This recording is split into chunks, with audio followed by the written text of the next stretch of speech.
Oh, is it Halloween? Like, Yeah, it's your boy PSA Sitch here with a Sunday live stream with everyone's favorite Harry Potter teacher, Adam Brendan. God, and today, I forgot my magic wand. Damn it! And today we're joined by very special guest Kurt Metzger. How you doing today, Kurt? Thank you, Sitch and Adam. Thank you. Yeah, you're digging through your bag there. Did you lose something in your purse, Kurt? He's looking for all the N bombs to drop. Yeah, I'm looking for my my thinking weed. So what are we watching here today, Sitch? Today we're watching the Young Turks literally lose their minds and go insane and act like crazy people over the Kyle Rittenhouse's latest pre-trial hearing. Right. Hey. And this is not going to be a 12-hour show today because it's Halloween. Yeah, exactly. This is supposedly going to be a 3-hour stream, everyone, which means we will be reading all super chats on Tuesday, even big ones. Yeah. So if you want to send us a super chat, if you don't want to send us a super chat because we're going to read super chats on Tuesday, then just don't do that. Obviously, we don't want to feel terrible taking your money and not reading your super chats immediately. So, Kurt, you want to introduce yourself? You're a comedian, right? Yeah, I mean, kind of. It's like a kind of. What the fuck? You're here to give our comedy show credibility, Kurt. Please. You're a comedian. Well, you have lost credibility, and probably you're on some kind of a list now. Yeah, I wrote for some things. I used to write for Chappelle, actually, back in the day. Listen. Hey. Listen. A Chappelle show writer here. How was how was your experience writing for Dave Chappelle?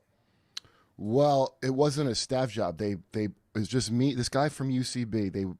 Him and Neil Brennan wrote almost everything, and then a few people they knew they bought sketches from. So I had the one, and only one of mine ended up airing, which was the one where the Jedi Knights were molesting their Padawans and then getting transferred. And then Darth Vader, she goes, show me on the doll, and it's a Darth Vader. That was my...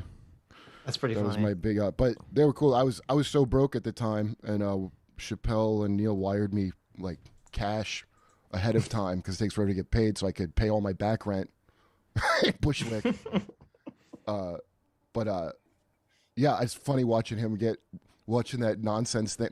Another dude, did you see that thing Matt Orfalia put up of the one that was leading the charge against Chappelle? All her... I did. Oh, all the racist stuff the lady had said in the past. Yeah. What's the backstory on that for someone who might not know what's going on? Well, the person that headed up the Netflix walkout when they were complaining about Chappelle's latest special was a trans woman who turned out she had said all this incredibly incendiary and racist things about Asian people and other people in the past, and everyone's just been plastering it all over Twitter, calling her a hypocrite. So Chappelle did a special, and they basically organized a walkout. She was a trans black woman that helped organize the walkout, and it turns out she's a big fat racist. Yeah. Fascinating. Yeah, Matt Orfala, who has a YouTube channel, he's the one that made the cut because it's hilarious. It's all the nice woke talk, and then he had the computer read her tweets right after she says like a woke thing. And Facebook, this is funny, Facebook took down the uncut one for hate speech, even though you're supposed to be allowed to expose other people's hate speech. Mm-hmm. They censored him. So it's on my Twitter. If you go on my Twitter, I reposted it because I was like, her set's even better than Chappelle's set if you listen to it. That's hilarious. So you watch our you've messaged me a bunch of times, Kurt, because you watch our show from time to time, and I guess you're periodically triggered by oh my God. Some of the stuff that we have on. Just going about my day, and then I'm just suddenly being triggered. Yeah, what was the last? I can't remember the last one. Well, we did a Chappelle one. I don't know if you reached out about the Chappelle one. It was. That's the last time I was messaging you. Yeah, because I had you guys on my show. On my. Do you hear us argue with that idiot Doomer who was very anti-Chappelle? No, I didn't. Okay. I didn't click on it because sometimes I'll see the title and be like, "Well, I don't know what kind of triggering this will be," and I won't look at it for a while. So I didn't look at it. But I was like, maybe it's a joke because did he have an anti-Chappelle thing or no? Yes. Why? Because Chappelle's anti-white? I'm trying to guess what he would be. No. Doomer, he's in the chat, so we're just kind of messing with him. He thought that some of Chappelle's comments were too mean. Yeah, too mean-spirited. It was the comment where he was talking about how the old woman he bought a drink for in the bar showed the picture of her daughter, and Chappelle said, "Oh, she's beautiful," and then she said, "She's trans," and then Chappelle said, "Oh, well, I should have said, oh, what does she have, this giant Adam's apple and this big Joe Rogan jaw? Is your daughter a dude?" And then Doomer thought that was very inappropriate and very mean. So. Well, I mean, I get the joke. He was just being polite till this lady made a big fucking thing out of it. I don't think. I know. I get it. Listen, I agree. I think what's mean the most. I like just being in comedy for years. It's weird how much this is a thing now, because not Chappelle, but a lot of comedians always have a thing for trans. Like that's like a. I just know a bunch of comics that are like way into that. So I've always into it. How? That's unclear. What do you mean? Jim Norton was like that was his thing. Like his thing. You're beating around the bush here, Kurt. They want to. I don't know how to put. They want to have sex with him, or they want to. Yeah, and I know, and okay. I don't know. This might be unusual, but I know, like from when I was living in New York, it was a little while, and it wasn't that rare as it is. Probably around the rest of the country, because it's not a huge population, but the whole politics of it, from what I can tell and I know 3 people that I knew them before and then they transitioned, which I don't know if that's an unusual amount to know. Wow. But I had a friend in college who I honestly think did it because they didn't like being gay, because I didn't even know my friend was gay. This is a long time ago in Philly. We come back from Thanksgiving. And he's like really down. I'm like, "What's the matter, man?" And he's like, "I told my family I was gay," and they said all kinds of awful shit that to sucks. him. And I had no idea he was gay. It was when I first realized that, gaydar isn't like the thing that you think maybe it is. Like some people really, and this was back when there was still a lot more of that. I grew up somewhere religious, so I know what that's like. I know somebody that was gay, then came back to it and married a woman, which great idea. Make 2 unhappy people now. And that was part of the reason I left Jehovah's Witnesses. Was it's not that they're so hateful to gays, but you're taught you love people and you want them to get better. But I kind of thought of if somebody's gay, it's like, well, it's like being an alcoholic. It was like my oh man, that's not good. Yeah, like dick is my beer and I can't have dick. And meanwhile, when I went to college, the second I was away from communal reinforcement, I was fornicating, as they say, with the first girl that liked me, because I was a hypocrite. Yeah, totally. And I was like, okay, I couldn't even, and a lot of people with the religious thing is, it's just as bad what I did outside of marriage in Christian terms as being gay. It's all the same thing. You're just as bad. And I used to think that when gay marriage was a big thing. I'm like, you understand, if you're not married, just having sex, you might as well be gay in the eyes of God. That's what it says. So what happened is, because of that Sodom and Gomorrah story, I think that it really puts because basically the moral of that story is God should kill these people with fire. And so it doesn't really jive with the you love them, but you hate the sin. It's I love you, but I hate your sin so much. I hope God rains fire on you. Right. It's just and I watch people where I'm like, I could tell they weren't why would they decide to do it? This guy was miserable, my friend in college, because he told his family they're gay, and I don't know what they said to him, but they kicked him out or threatened him. Anyway, about 6 months later, he starts getting a sex change. Oh. Okay.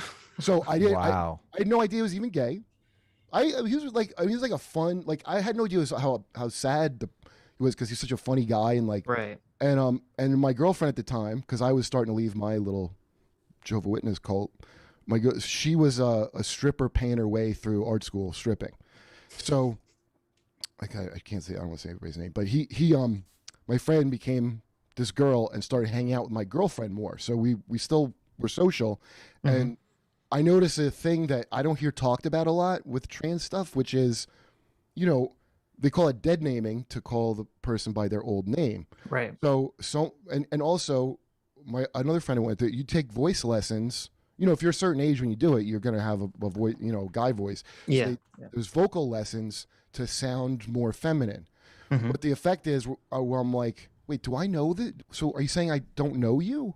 You know what I mean? Like, is that dead? The person that I could, my instinct is call you the name I've known you by for a long time. It's not that I want to, like, just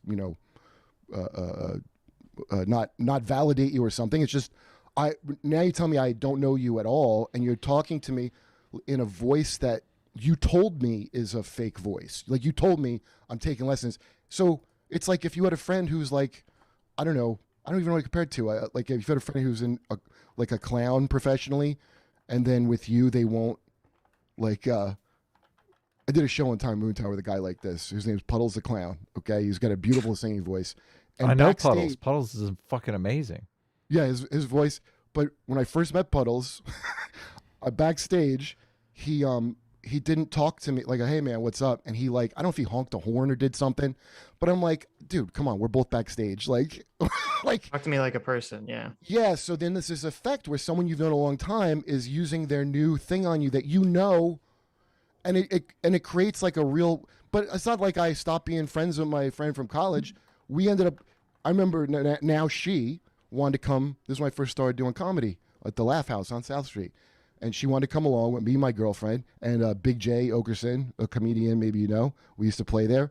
And I was afraid because this was a very black club and it was not very, people were, let's just say that, yeah, and Philly's a rough place. And all the bouncers were Fruit of Islam. Do you know what the Fruit of Islam is? No. I know. What an unfortunate. They're like they're like professional like bouncers and stuff around like Philly and Chester. So these huge guys with bow ties, which I mean, hilarious name when you think of it. But they're not the most welcoming towards that kind of thing. Sure. And my friend, in my eyes, was not passing. They were first getting like black market hormones to transition. Oh no, that's awful. Yeah, but this is somebody that I like, and I'm like, I saw how hurt they were that their family. I totally got it. I was disfellowshipped. My family didn't disown me or anything, but like a couple months, it was like, are they going to talk to me or not? Because that's what they tell you. It's like Scientology. They tell you to, if you're an apostate. So we go to the comedy club, and I'm terrified someone's going to attack my friends, and then I'm going to have to like jump in, which I know for a fact I can't fight these people here, but I'm not going to let him or let her just get beat up if they have a whole homophobic fit, from judging by the way they've talked the entire time I've known everyone at this comedy club. Mm-hmm. This is like the height of DMX. I ain't no gay kind of rap, So we show up. Me and Jay are nervous about it.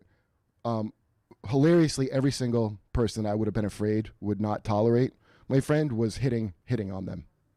One of the comics making out, and my friend luckily has the decency to be like, hey, you should know this first and not do the, those words that are hate speech now, like trap, those are from the hood because somebody got tricked and it happens. And also do with passing. And so all the politics of this stuff, here's what amazes me. I liked my friend. I didn't really care. But the politics of it are now who you are inside is the least important thing possible.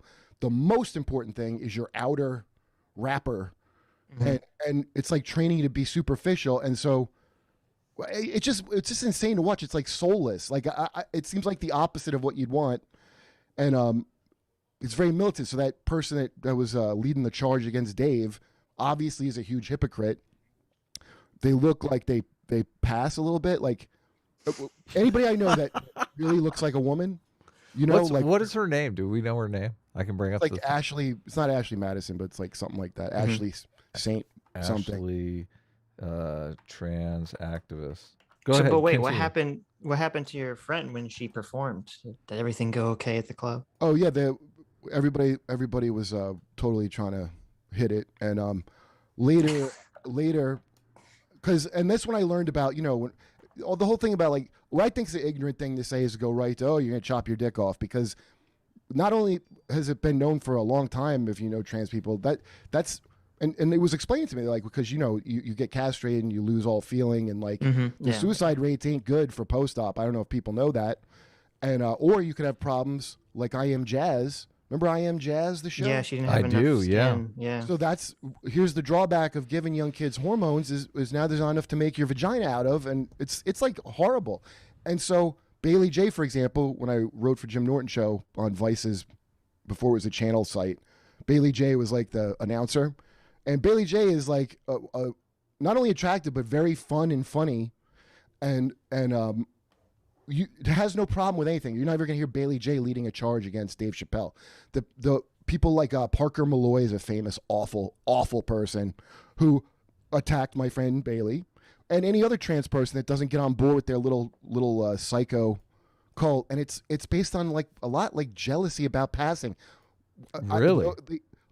So much of it, dude, is based on passing, because all like unless it's somebody like the one Janet Mock that was on Piers Morgan, who like Piers Morgan had like the screenrunner like used to be a man, and at the time I was like, what's the problem with that? Because didn't you just say you used to? I didn't understand this new thing where we're like, no, I was always a woman, except the time when I wasn't. But we're just gonna. That's when I started noticing a weird thing happening where it was going beyond normal, caring about somebody to you're going to participate in every. Chappelle said it best, like you're going to participate in my self-esteem directly, and it hinges on you, not what I believe about myself, but what you believe about me. Because if I know you don't believe it, then it doesn't work for me, and then the whole thing does. And I think there's a scary number of people, like my buddy in college. I don't believe that they were trans at all. I think being gay was so abhorrent to their loved ones. It was like in Iran where the law makes you be trans if you're gay. Do you still know them today? It became some kind of I went one time before we left Philly because we needed to get weed back in the day when you'd still get swag. And, we need to get into the video, Kurt. I hate to do this to you. That's all right. We're only supposed to stream. They became a hooker, and I don't think it went well for them. We're only streaming for 3 hours a day, and we're like 30 minutes in the stream. So well, this stuff is important, but I understand. I absolutely hate cutting you off, Kurt. I hate cutting you off, but please do. I deserve it. I don't think that I don't deserve to. We would like to get. We have a notorious habit of pausing an awfully lot during the video. Yes. So I know. I that's why I watch the clips mostly. Also, whether or not we can get through a 10-minute and 42-second video in 3 hours. 3 hours, 2.5 hours now. Seems Kurt. unlikely. You guys are thorough. I like it. All right, let's get to the thing. Okay. You're completely right. I'm not. Let's get into this video. What do you guys say? Yes. Yeah. Is standing trial for shooting 3 individuals during Black Lives Matter protests in Kenosha, Wisconsin. 2 of those individuals died as a result of him opening fire. 1 was injured. He was also in possession of an illegal weapon, considering the fact that he was 17 years old at the time. Now, as he stands trial, we're getting word regarding the judge's behavior and his ground rules. The trial is set to begin next week, but the judge has set ground rules. This is Circuit Judge Bruce Schroeder, who says that the individuals who were shot.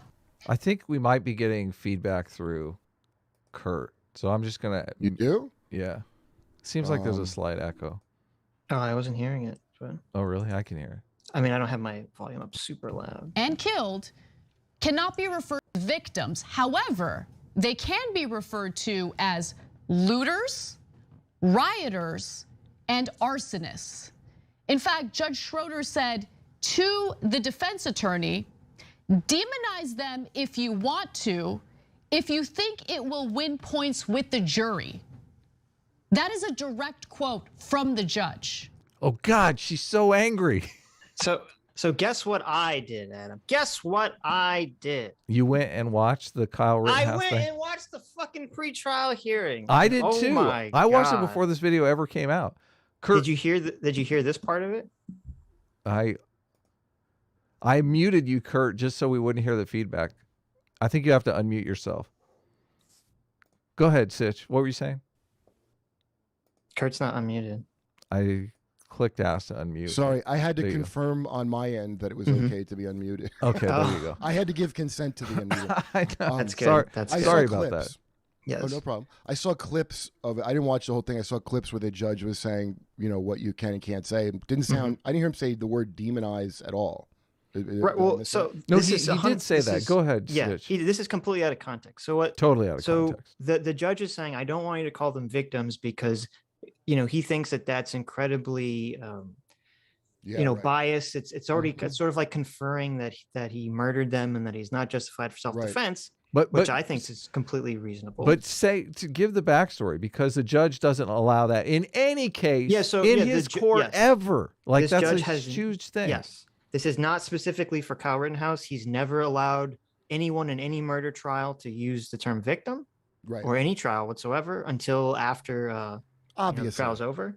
And then the second part, which Anna keeps harping on, where the judge says, "Oh, you can demonize them or call them rioters or looters or whatever." What the judge says to the attorneys is that if you can prove with evidence throughout the trial that the individuals were committing arson, were rioting, were looting, then during your closing statement, you can call them rioters or looters or arson. Yeah. And he even said to the prosecution, he said, "Look, if you think you prove that Kyle is a killer, then I would allow you to call him a cold-blooded killer during your closing statement." So this comment, she keeps saying, "Oh, the judge said to demonize him. Judge said to demonize him." The judge is saying, yes, you, the attorney, are going to try to demonize, each other during your closing statements. But she completely was too lazy, or her researchers were too dishonest to actually figure out the real context to what the judge was saying. This is like 100% fake news. This TYT clip. I only got halfway through it because I got triggered so bad. Like, this is insanely crazy what they're saying. Like, they obviously don't know the entire context of the situation. And like you said, the thing that bugged me the most about this is Anna Kasparian claims to be a criminal justice reform person. Like, that's her pet activism is based on that. And you got to know that the fact that the judge doesn't allow the word victim used in his court, I would assume helps a lot of people get a fair trial. Like, this is something that Anna Kasparian should be 100% in favor of. Right. And yet she's here bitching about it.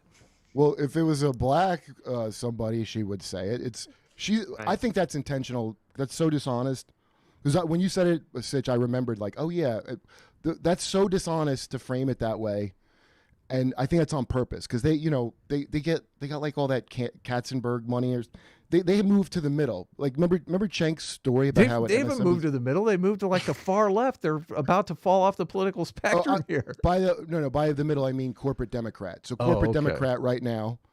That's why I was talking about this with Jimmy. Like, they're there to make sure there's not a left that's credible in any way, and also get you to vote the lesser of two evils. The TYT's goal is to make sure there's no credible leftists. No, their goal is to get more money because they weren't doing that well. I don't know how well they're doing, but they got what is it called? Investor money. I believe Jeffrey Katzenberg. Yes, from Katzenberg. Yeah. Okay, so Jeffrey Katzenberg. I don't know. I've never looked into that myself, so I don't know. I'm sure they did. And also, Al Jazeera is one of the things that they supposedly got money from. Do you remember Al Jazeera America when it was here briefly? Mm-hmm. I do, yeah. I remember watching it and being like, I can't believe this is like better news than CNN. Like, it was just like news I was watching, and I was shocked. No, I'm not sure Al Jazeera America is not biased, but compared to the other stuff I was watching, I was shocked how much it wasn't like this.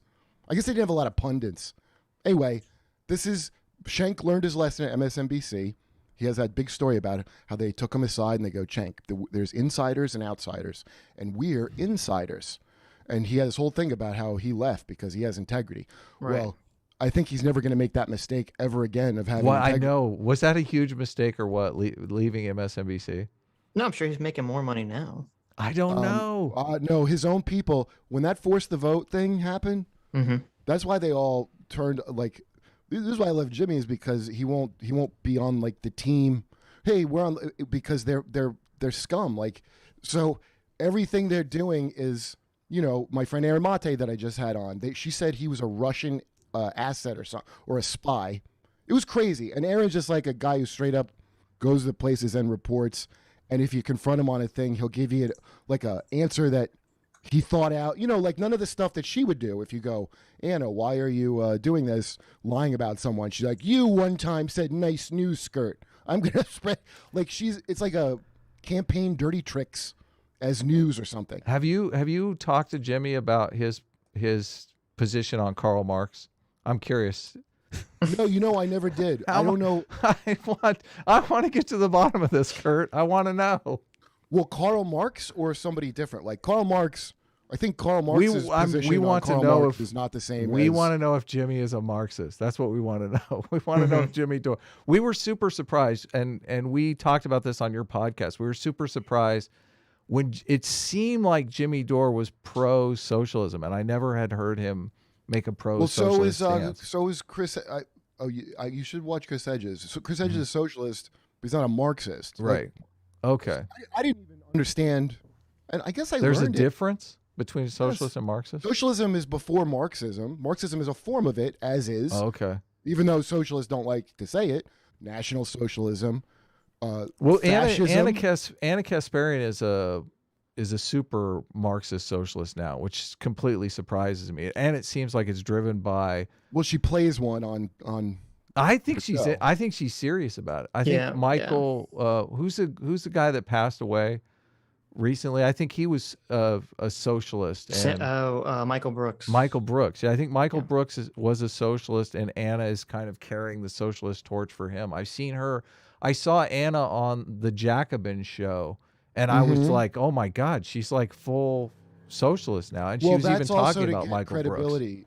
They lost so much credibility with AOC and all that. Hold on. How does socialism give TYT credibility? I'm confused by that. Their viewers. I don't mean with America. I mean the people that were all about TYT. I always thought they seemed like phony to me, but a bunch of these people were like, oh yeah, there's someone on there saying, and then once they started, they do the AOC dance. They all are like all this progressive, this and that, and then.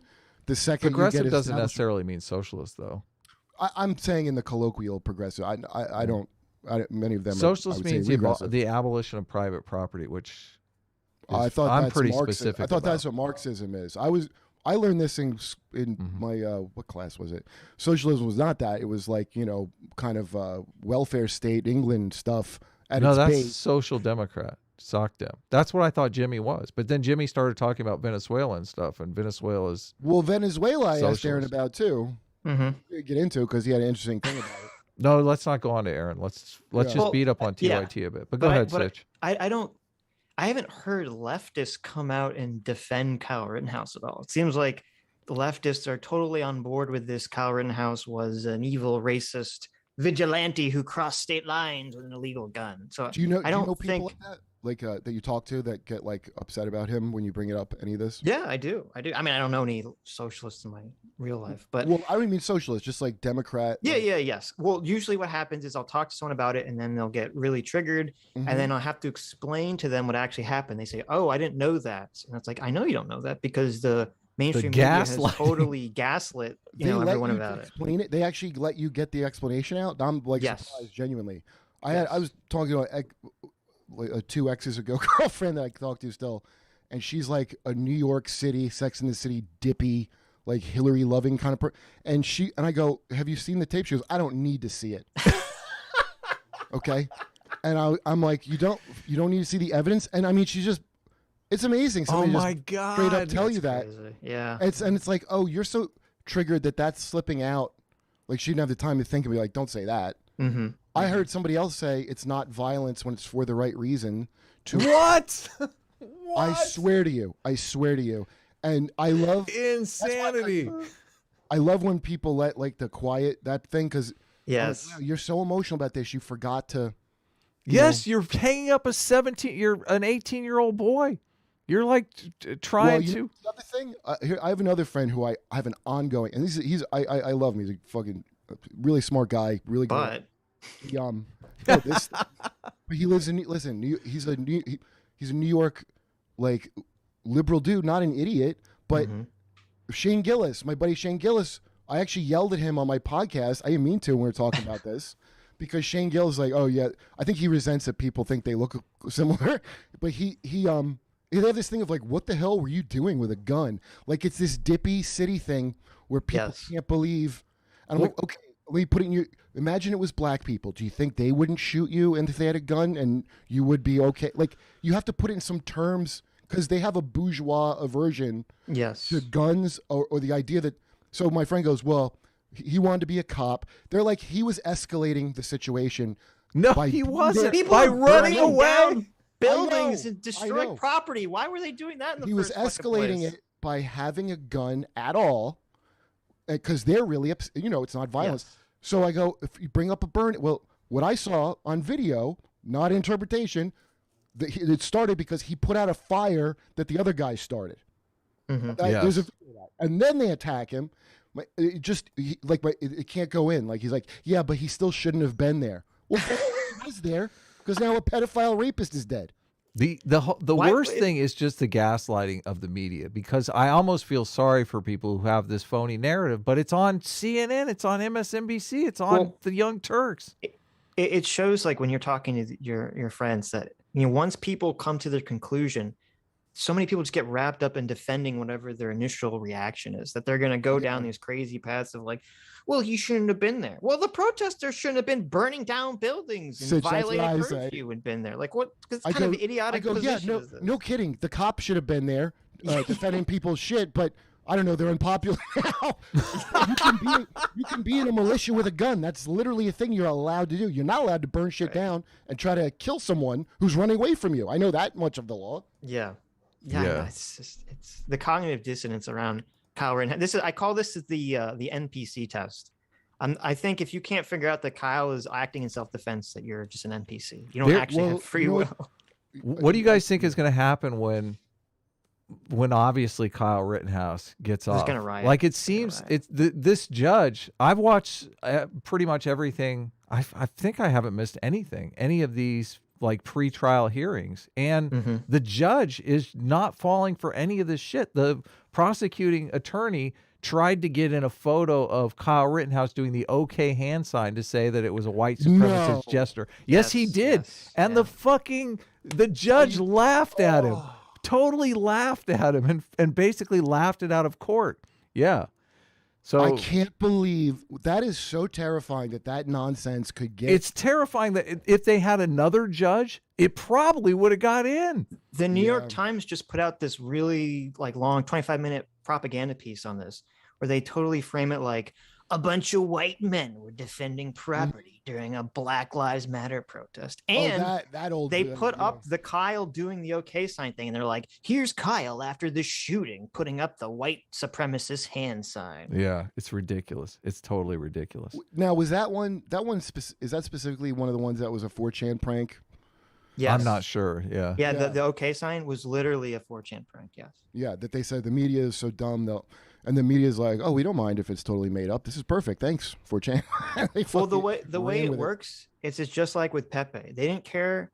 It's like once Donald Trump's son tweeted out Pepe, then they're like, oh, we can associate, Donald Trump with the hate sign. And it was the same thing, like his son or his daughter, someone did the OK sign. And then they're like, oh, now we can associate, Trump's family with being white nationalists. That's the motivation. That Trump label, I'm blown away, especially in New York. Jimmy was showing I don't know if you watch Keith Olbermann. He looks like something out of the 30s, the way he yes.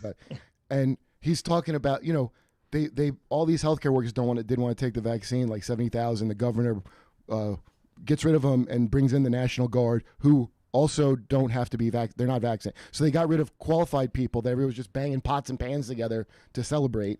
Then I guess they chased them out of their job with pots and pans and replaced them with people who are unvaccinated and unqualified. And I've so many people I know, they don't have that. They think it's Trumpers mostly. Who don't want to get vaccinated? Yeah. Donald Trump's going, take the vaccine. It's a terrific vaccine. They booed him when he said that, though. And I don't think he said it since that happened. No. Kurt. Well, the main thing that they avoid is it's when they talk about all this, like, concentration camp talk, like Chomsky just did. Like, you're talking about putting like a lot of brown people because they don't really trust, and can you blame them? And then now you've disillusioned a whole bunch of white people that would have just unquestioningly done what you said. Right. And like, it's just amazing to me. It's so pure. Like, Trump is such a ultimate, I would compare him to like Sauron, but in The Hobbit, they didn't. For them, yeah, definitely. Yeah. They didn't go on and on about Sauron at the end of the book after it was done. They they let it go. Yeah, they didn't have Hobbit CNN like we could sell. They're so terrified that he's going to run again. Because they know. This is why I value, or Jimmy, or you should really check out Chris Hedges. He's great. They value, like they could have beat Trump a million times over, because they've done such a bad job, the Democrats, and they have a real hard job. They have to, on one hand, placate people that do want all kinds of stuff of varying degrees of left. If you're one of the social left people that worries about Chappelle's show, I think you're an idiot. But what they're worried about is the people that want the economic stuff because of the crazy oligarchy we're in. So they've got I told you that controlled burn. They have people to divert, that they pay to divert your energies. Like Bernie Sanders is like the perfect loser to divert anybody who's like has socialist leaning. He's there to like absorb that thinks the Democrats can stay in power, and then the people on top are your, I don't know. Joe Manchin apparently runs the the entire thing now, because everything they pass or they promise they do not do, and people notice it. Like the same way the religious people eventually noticed George W. Bush was shining them on. Yeah, they gotta make headway with their policy goals, or otherwise people get pissed off. Let's get back into the video.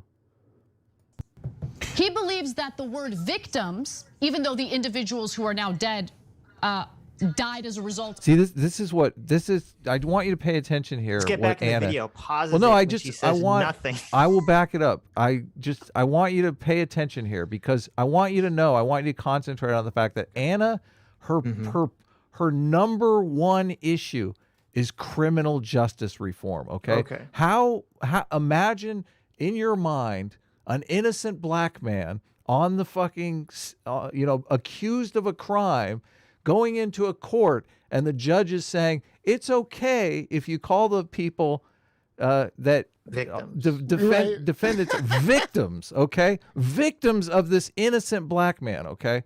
That's the situation that Anna Kasparian is advocating for here, okay? That's what's insane. Well, Adam, the way that works is before the start of the clip, they turn her bun clockwise, and then it slowly winds down with this stuff she's supposed to say. Listen, if it's your number one fucking issue, shouldn't you know the issue? Isn't it like basically right? Well, incompetence here? Her number one issue is herself and getting paid. Oh, that's true. Yeah, her number two issue, Kurt. Her number two issue. Now you forget, Kyle is an evil white man who's racist. He's part of the outgroup. Okay, he doesn't get any good criminal justice reform. I just want someone to. He doesn't deserve it. Shake her. I want someone to say, "Listen, Anna, tell me, how would you feel about someone using this term victim with an innocent black man? What is that okay? Is that okay?" I saw on video that Kyle Rittenhouse murdered those protesters. It's different. Of direct quote, defense attorney. Demonize them if you want to, if you think it will win points with the jury. That is a direct quote from the judge. He believes that the word victims, even though the individuals who are now dead died as a result of someone opening fire and killing them, calling them victims is prejudicial. Yes, exactly. But it's not just that. He called it literally. Calling them a victim is a loaded term. Okay, but wait. So calling the victims who are dead and indisputably victims, the actual term is loaded.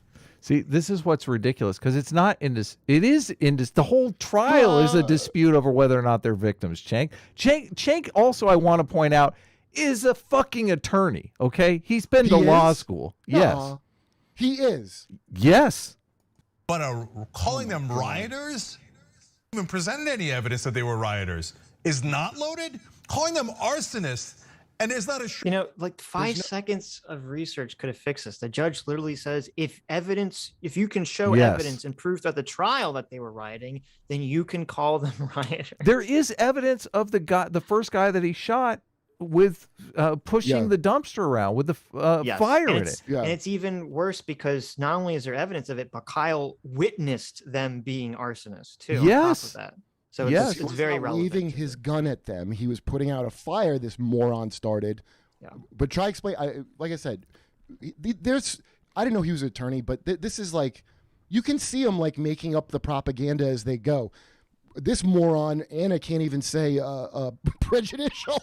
And then Cenk here, you can see him like trying to find reasons why. It reminds me of being a little kid in Jehovah's Witnesses and saying the things I knew the adults wanted to hear, like in a little presentation. Right. Like, Dude, they look like that. Sitch, how much work do you think? Because I listened to this trial and I didn't know this was a hot topic, but evidently it is in various legal circles about whether or not they can use victim. They use victim in all of the paperwork and stuff, and the prosecuting attorney was super chapped that the judge wasn't letting them use victim. They use it all the time. How much work do you think just using that word victim does in prejudicing the jury? It seems like a lot to me. Sure, it does a lot of work, but it's weird because he said that most other judges allow it. I know. That's what was insane. Is that true? Strange. Yeah, well, that's what the judge said. Oh, he said most other judges, at least in the state, allow them to call them victims. Yeah, which is totally prejudicial. Yeah, well, that's our amazing system. Well, that's what this is why I lost my shit when I saw this video, because Anna Kasparian should know this. Like, you can't say justice reform is your number 2 issue if you don't know this shit. Right. I think they do. I think it's like the believe women thing was a big thing. I got in trouble because I was like, don't handle this online. It's kind of crazy to do that. And this is a thing that was coming out of the colleges is like, well, because it's really hard to prove, we shouldn't have to. The Title IX thing at colleges that Betsy DeVos got rid of, God bless her, because it was evil. They took a... This is why justice reform became her issue? It had something to do with Me Too? No. Justice reform in their heads is to not be fair. I mean, it's the same as anti-racism is to be discriminatory against... Right. They think that's... I mean, I think they're completely insincere, but that's the movement. Plus, there's the whole longer narrative that no one was rioting. There's no such thing as Antifa. It's just an idea. So the accumulation of Kurt, even if you take it on their grounds, I think it's safe to assume that Anna is interested in justice reform because she sees the disparity between whites and blacks in prisons. I think you could probably trace some of that disparity if there's innocent people in jail to just using the word victim. Using the word victim in the court. She and the other very left people only look at it like oppressed versus oppressor. So Kyle is a white male who's privileged with a gun. So he's the oppressor automatically. Oh, I gotcha. Right. Don't. That's why I was saying they're like not believing victims is what caused it. I'm like, whoa, we just skipped ahead. We haven't established who's a victim. Oh, I gotcha. I see what you're saying. You see that principle of like, so that's the thing that's been ongoing. I gotcha. So to them, they're like, of course we can use victim because obviously we already know he's guilty, right? I mean, we don't need to have the trial here. The judge actually, did you catch that? Since the judge actually says that in here, like, do we need to have a trial? Is there like the prosecution was talking like, There's a clip that we'll show on Tuesday where the state attorney says something like, I don't think it's ever justified for a person with a gun to shoot an unarmed person. And the judge lost his fucking mind. Yes, he does. Are you serious? Is it why we have this trial then? What are we doing here? Yeah. Should I just rule summarily in your favor? And it was really hilarious. It is hilarious. Yeah. The judge was just fucking eye rolls for days. He was the prosecutor. The prosecutor should know that that's not the law too, right? That's why the judge flipped out because he was like, how are you saying this? Yeah. There's lots of this prosecutor. This is such a blindly political case, and obviously, I wonder if the prosecutor brought it for his own egomaniacal career objectives, or if somebody above. Well, I'm sure he was instructed to. Remember Dennis Nifong, the guy that with the Duke lacrosse players that hit all that, and I've people I know that work in in legal stuff. That's how it works. The district attorneys 9 times out of 10 are trying to get elected. So if you're a victim of something, my ex-girlfriend sat on a jury in New York for a rape case, and she was appalled at how it worked. Oh, and man. The attorneys, they're trying to be a star while they do it. And there's so many you find so many examples of it. With the Gotti case, the woman got an informant killed because the FBI was like, please don't bring this out. But she was making a name for herself, and they made a TV movie about her starring Lorraine Bracco. She just got some informant killed because she couldn't just like help because they have to get elected. So the system's terrible. I mean, it really is bad. The prosecutors have to get elected? The district attorney. Right. Attorney, yeah. Okay. Those are the district attorneys. Is that not a prosecutor? I think That's it is. Prosecutor, right? Yeah. Harvey Dent has to get elected, yes. All right. Yeah, Harvey Dent. So let's hear shred of evidence. Yeah, go ahead. Started any fires is not loaded. Calling them looters when you don't even have any evidence of that is not loaded. Nah. Look. Demonize them if you want, if you think it will win points with the jury, is what the judge said to the defense attorney here. So who's on trial? Is it the 17-year-old who crossed state lines with an illegal gun and then proceeded to shoot 3 people, killing 2 of them? Or are the 2 victims who have died on trial? The other individual who was shot and suffered serious injuries, that person's on trial? This is so weird because those people were attackers. Of course they're on trial, you idiot. Who's on trial here? I want to know. They're not technically on trial. I mean, Kyle's the one on trial here. Well, they are on trial in the fact that whether or not it's self-defense, they attacked him, and like defining them as attackers is what makes the self-defense work. Yeah, exactly.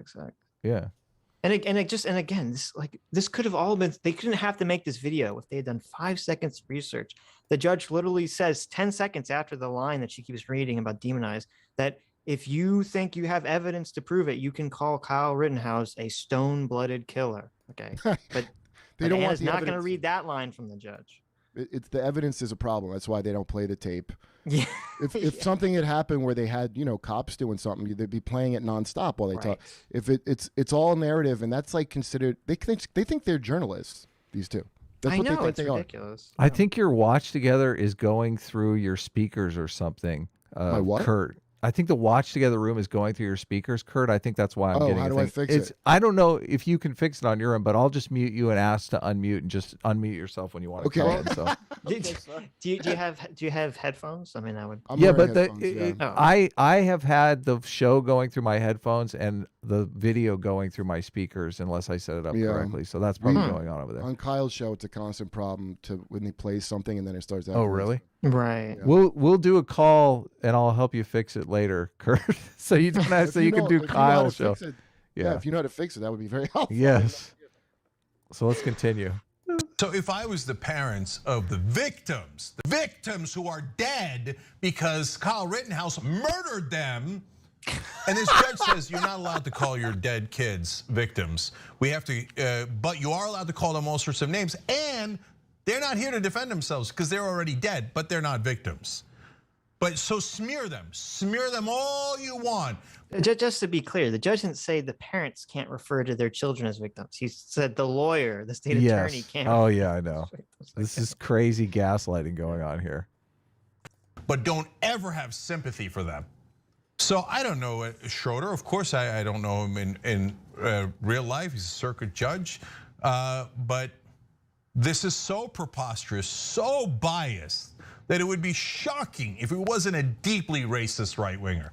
Oh, Black Lives Matter protests. I mean, aren't they all arsonists and rioters and looters? No matter what the race of the people who were killed were. Pause. I mean, he went to go shoot black people. They're not victims.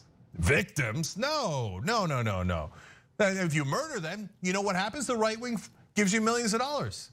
That's literal. Kyle Rittenhouse murdered these people, and the right wing started like a GoFundMe page or whatever and raised millions for him. They're like, oh, you went to go kill black people, and then at that Black Lives Matter protest, you murdered a couple of people. See, I can't go any further. I have to pause. Right. This is just insane the way that he's categorizing this, because people donating to the GoFundMe watch the video. They don't want to see an innocent kid, basically mob gangs strung up for something he didn't do. They don't want to see Kyle be lynched for defending himself. They don't want to see a lynching for just a kid simply defending himself. And Jank has the gall to recast that as racist. It's so disgusting. It's so sickening. You want to hear a great Jank? We might have already heard this, but this is like when Jimmy was there. They were like a Howard Stern kind of thing, almost like we break the rules. But so Jank remember the union, his employees, because they suck. We're talking about a union, and Jimmy's like, why are you like, and maybe it's about another union issue, and he goes, hey, Jimmy, I'm not a union guy. Like, a very good leftist, but he's not pro-union. You're right. The also casting the judge as biased totally triggers the shit out of me. Not just biased. He casts the judge as racist. Yeah, a white supremacist. Yes, that's fucking like based on reading one line out of context. Shank feels that he has the validity to go on his audience of hundreds of thousands, if not millions of people, and declare a judge racist. Yeah. What a piece of shit. Yes. What a total piece of shit Shank is. Yeah. It's sickening. The greater good is they're going to, stop. Like, they just hate these kind of people that would have a gun and defend their stuff while it's burned down. Yes, right. Kurt, because that's an interesting point, and I'm curious about this. I don't know that they're maniacally thinking he's innocent, but this is the greater good. I think they think he's guilty. I think they bought into this whole, like, he's a school shooter style racist. Oh, well, okay. I don't mean maniacal. I just mean like the almost like Trump with the Central Park 5. Like, they did something. Like, it's like you personal bias, and they're like, and there's a few, they don't really care if he is innocent either way. It's more like, I don't know, banal is the word. Like, it's like, these are the bad people. Now, if I know you're one of the bad people, it doesn't matter what happens to you. Hey, you like Dave Chappelle jokes? I'm going to tear the poster off of your wooden stick and then say you're armed. Like, that's tactics. That's the thing that they've been, pushing forever. I don't know. If you could get through to them and they had some realization that they were incorrect, I'd like to think that they would feel some sense of shame in what they're doing here, because casting people as racist and murderers when they're so far away from that is completely shameful. Well, would you do it to be a millionaire? Because that's why, that's why. I wouldn't do it to be a millionaire. Obviously not. Me neither, and that's why I'm a loser, because I can't get. This is the loser show. With Kurt, you're a winner in my eyes. Okay. Yes. Yeah, no, I don't mind. Jesus Christ was a loser. There you go. But do you think? I guess that's the big question. I think that Sorry. It's just like with the Covington kid. Okay, they see the picture of that kid with like the face, and he's wearing the hat, and then it's just like that's all they need. The entire story, builds in their mind, and they see that picture of Kyle Rittenhouse. He's a white kid. He's got gloves on, and he's holding that scary-looking AR style assault rifle. Scary. That thing looks cool as fuck, man. Yeah, and then they hear that like he went to a Black Lives Matter protest to defend property from rioters and looters, and he shot some quote protester, and that's all they just see that image, they hear that, and then it's just they're gone. Off to the races. These people, yes. Mind reading from here on out. Right. By the way, I just read an article in Washington Post where they termed January 6th. They called it the bloody uprising that happened January 6th. Yeah. Oh my God. They're going. What are the history books going to look like about January 6th, Kurt? Now that you've lived through it, do you believe that will live in infamy? Oh my God, that was my 9/11, and I was in New York for 9/11, but nothing. The thing is, though, it's funny because you do compare them comparing it to 9/11. Just seems it's shameful in my eyes. But Somebody I look back at I look back at history after the way people are recasting January 6th as like a near end of America. I'm rethinking all of history, like, because in the history books it's going to be remembered that way. It's going to be like right up there with Pearl Harbor. Well, I don't know, because the thing that's funny is we know a lot of stuff about like this, like it's like very, Reagan was like senile his whole second term, and it's like pretty verified. Yeah, okay. And if that came out at the time, just how they ignore Biden now, like SNL doesn't make fun of him. I'm like, gee, go easy on him, SNL. They like it in history. That's when it's okay to say all the stuff. So now it's okay to say there was no weapons of mass destruction. And that's an interesting point, because maybe it will. Yeah, maybe the truth will come out over time. I wonder. Democrats say this nonsense like, well, Trump doesn't listen to the intelligence community. Like it's all folksy, you know, like, and why would you trust any of those scumbags after all the stuff you know about them? I'm supposed to think they're heroes. I know. And hate people who so we're in a weird place where like telling the truth.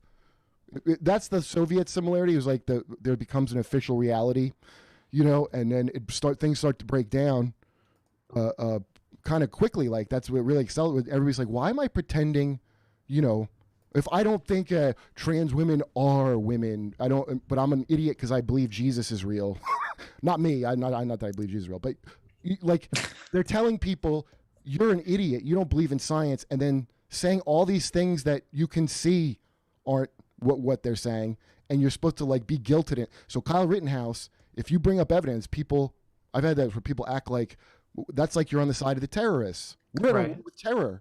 There's a term for it, Kurt. It's great. Preference falsification. It's when the majority of the population believes, like pretends to believe something because they're being peer pressured into it, but don't really believe it. Yeah. I never heard that. Reference falsification? It's exactly what you're talking about with the Soviet situation where everybody's like, oh yeah, everything's great, but really they believe, what the fuck are we doing? Why are we living in this crazy propertyless society? Like, I want to start a business. Yeah. And I used to credit, I used to be like, oh, it was just like our, you know, blue jeans and Coca-Cola were so great. They started to realize, but I'm now starting to maybe think it wasn't that. It was just, it sucked so bad and they weren't stupid.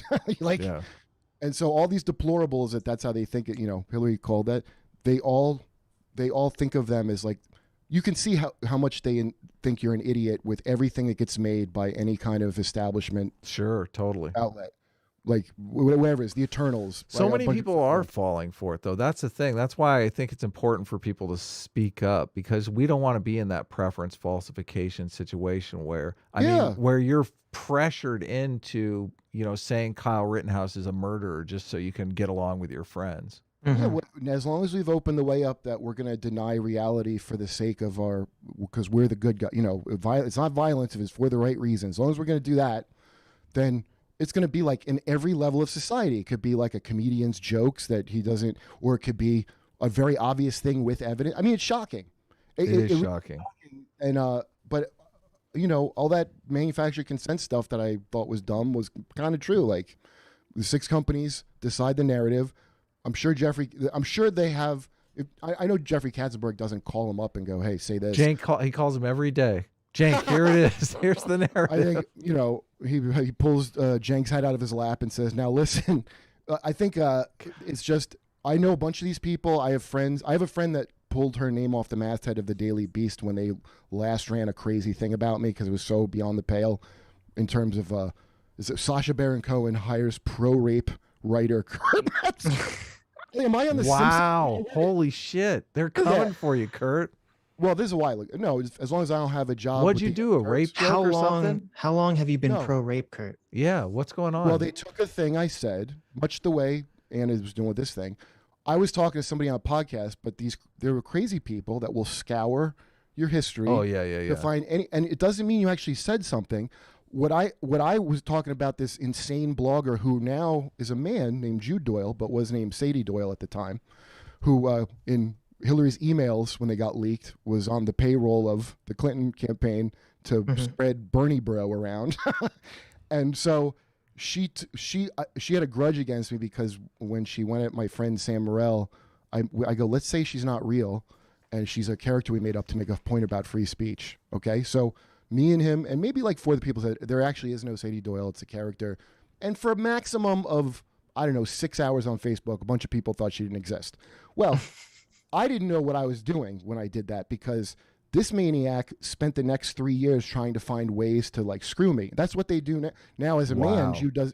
Who's the guy from the Blocked and Reported podcast? Jesse Singal. Yeah. Remember he had a whole thing of they try to ruin him and say he's transphobic.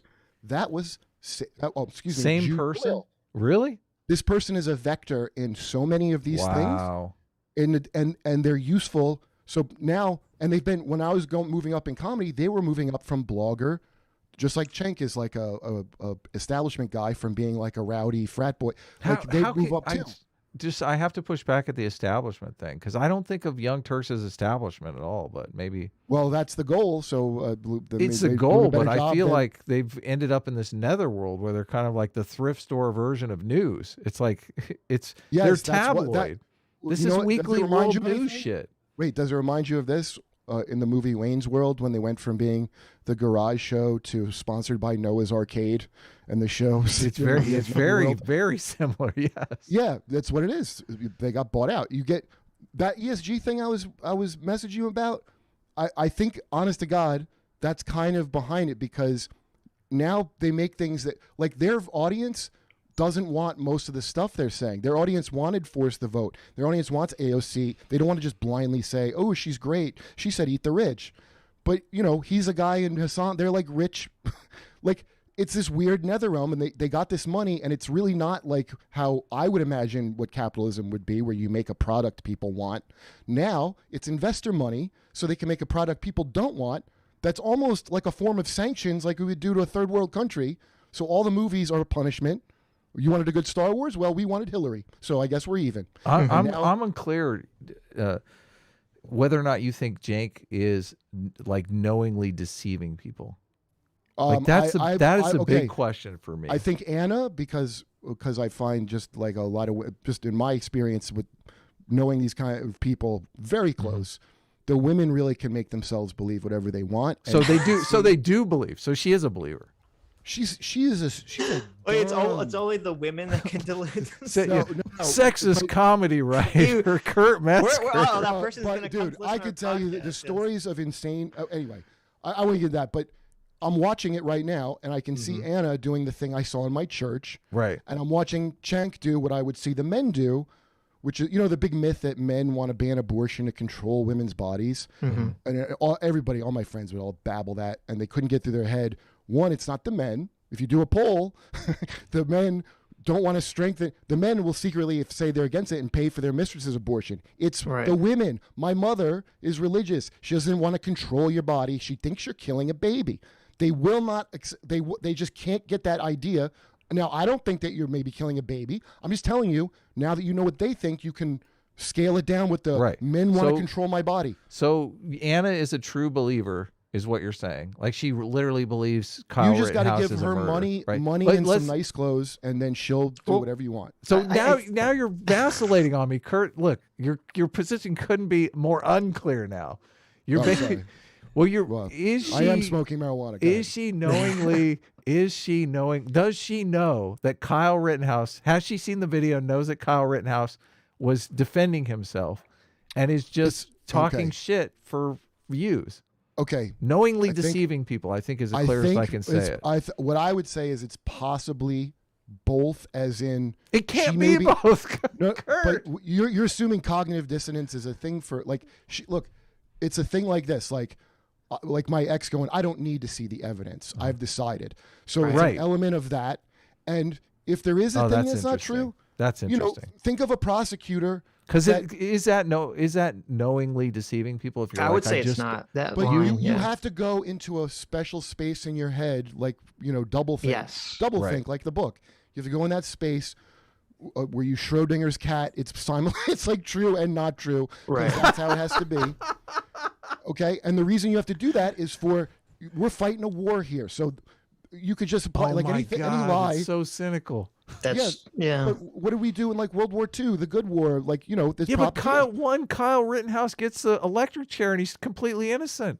Yeah, but it's indicative of the broader culture we're at. Yeah, but that's still oh my God, that's terrible. Look, it is terrible. The whole system is based on we got to throw people into the volcano to keep it going. That's so sad. Who do we pick? That's so sad. Let's pick a 17-year-old kid from Indiana. Well, look at him. He crossed state lines. In her mind, though, what they think progressivism, and it's elites think this. I've seen it all the time. Progressivism is we're going to have a few token people of color that are the same culturally as us. We're still going to throw black people in the volcano, but now we're going to throw in more white people too. And that's It's not that we're going to stop doing this. That's crazy. What are you, a crazy anarchist commie? Well, we have to grind some people in the machine. We're going to be fair. We're going to throw some white kids in now. So evil.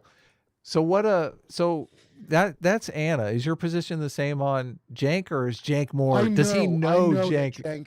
He knows. You can see how. Look how he says this. This is why you made the distinction between the man and the woman. You're like Jank knows the truth, but he's willingly deceiving you. He looks just as delusional in his eyes to me. I think he looks like he's delusional. Like they're both malignant narcissists to me when my amateur psychology, but you can see he's having a harder time throwing. Like look at even the way he's looking over the side. Kurt, you would never say this about Jimmy. Like you think Jimmy is totally.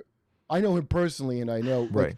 But Jimmy and Jank worked together for like 10 years, 12 years, and now they don't like Jimmy because he would call them out when they're full of shit. Right. That's why Jimmy's audience is growing a lot, and Jank's is it's investor money keeping him going. Right. Because and I know this. I'm not, like I said, I wouldn't call myself any kind of leftist or anything, but I now, because I be friends with anybody because I like to talk to people.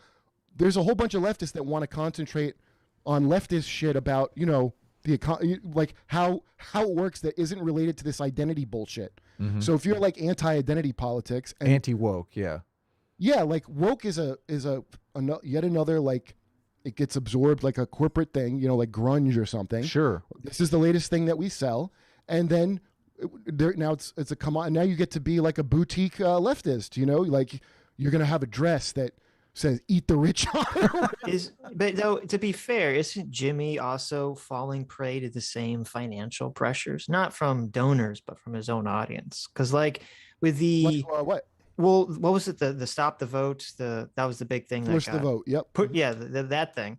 Like if Jimmy starts to push that, and then all of a sudden his numbers explode because he's tapping that audience, and obviously he's going to lean into that way more.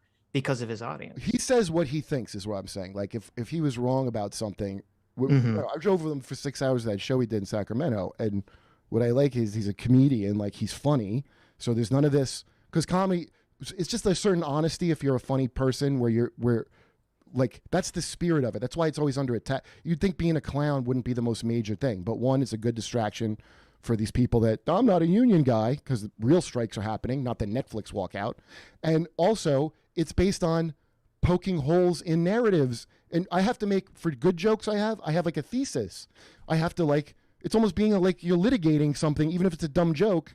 And it's, even if maybe I'm totally wrong, I'm still honest. Like, I'm not trying to cut. And that's what's so funny, hearing someone be honest, because it's the higher you go in society, that crazier that is. Yeah. So my whole career, I was like a joke butler to minor nobles in entertainment. I mean, that's how I work. And so, and I serve at their pleasure, and you do as well. So sometimes a duke likes my work or something. And if I am, and I'm what's called a loose cannon, and that means, like, I don't have the sense, and I've noticed this it's from this religion thing. Like, I don't have I noticed this with people that I work with. They had this innate sense of, like, don't even bring this up. Like, why would you do that? And I will just blunder into it. I'm not, like, courageous or something. I just, like, can't be another way. So you're saying that your morality is based on your autism? I don't know if it's autism, but it's something compulsive. It's some kind of compulsive thing. But what amazes me is I've been through all this. Cenk, by the way, did the same bullshit to me. I mean, didn't have the stakes of Kyle Rittenhouse. I never met this motherfucker. And a guy from CNN defended me, Josh Zepp, because he had happened to be on my old podcast. And he doesn't know anything about me, or know that he knows the official narrative to push. Like, Jimmy isn't picking stuff to pander to something that they think he needs to hold on to. It's stuff he thinks. Right. So, that's the question that we're asking. Go ahead. Well, Sitch.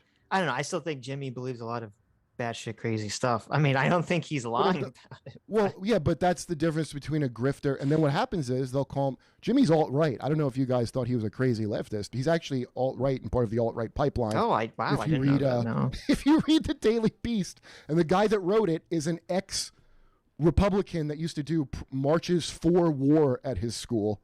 Now he writes establishment stuff against Jimmy and calling him a right-wing maniac. Anyone who's anti-woke, you can be as progressive as can be, but if you're the slightest bit anti-woke, they're going to call you, far-right Nazi.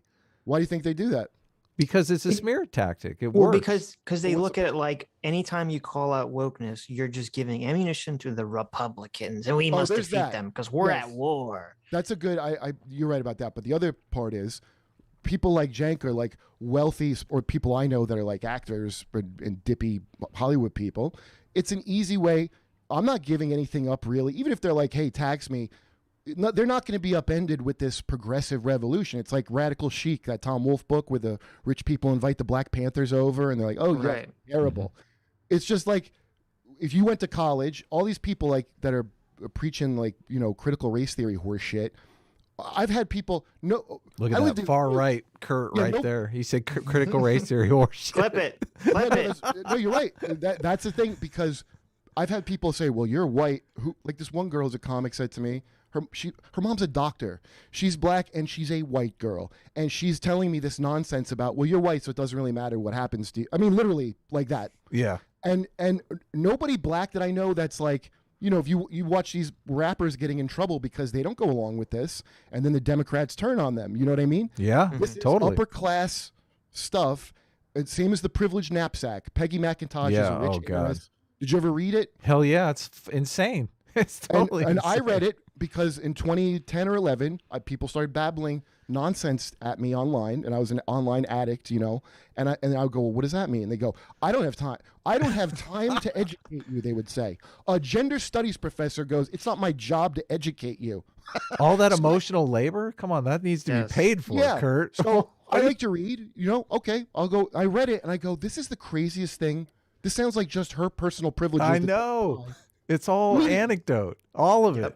And they go, her own white guilt. This revolutionized everything. This rich white lady's ideas about her own privilege, and they project. So that's the big making about race is the way to reduce it, because you have to get into the class issue, which I don't know how people can't see that's what it is. It seems so obvious to me. Yeah. Mm-hmm. Yeah, it's called. There's a term for that, the luxury beliefs, right? I just want it to be clear, because Kurt is saying that Cenk knows that he's being willfully deceitful. And more than ever, like before, he would probably inhale his own farts on it more than now. But now, dude, that thing where they're now saying force the vote, like he's not that dumb that he doesn't know.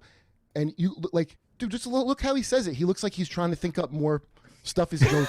I don't know. I think there's an element. I mean, money obviously does influence people, obviously, but I do think there's this element of when people are climbing the power hierarchy, that when you're at the bottom, it's very easy to attack, the stratagem that the people at the top are doing. And then once Cenk and the others, they climb the top of the mountain and they kind of see like the things they have to do to maintain power and control, it's very easy for them to start compromising their values and to start saying, oh, this is, now I understand why the elites are doing this kind of shady behavior, and they kind of slowly fall into that. It's it's like all the time, wasn't that in Mr. Robot? The girl wanted to fight the company because I hell yeah. Well, I only watched the first half. And once Mr. Robot became Fight Club, I decided to tap out. But I watched David Simon from The Wire talk about how Edward Snowden is bad for revealing. I'm like, you made The Wire a comprehensive thing about the problem, and your establishment now. I watched people that I know.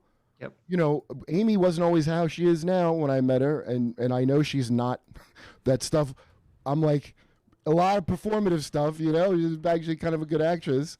And now you met Mia Farrow, and now you're on Team Farrow against Woody Allen because your friends got to fly in a plane with Hillary. There's a self-importance that comes as you get bigger, and then like I call it the comedian serious Jonah Hill period they all have to go through. And that's where you go, oh, I have a platform. And that's where they start believing they should blather about every little thing as if everybody asked them. Where's Cenk on that hierarchy, though? Because he's got to be somewhere in the middle. Let's watch some more of the video. Oh. Video? We were watching a video? Okay, let's get back into the video. Bravo! Way to go, murderer! That's what we're going to do with the right wing.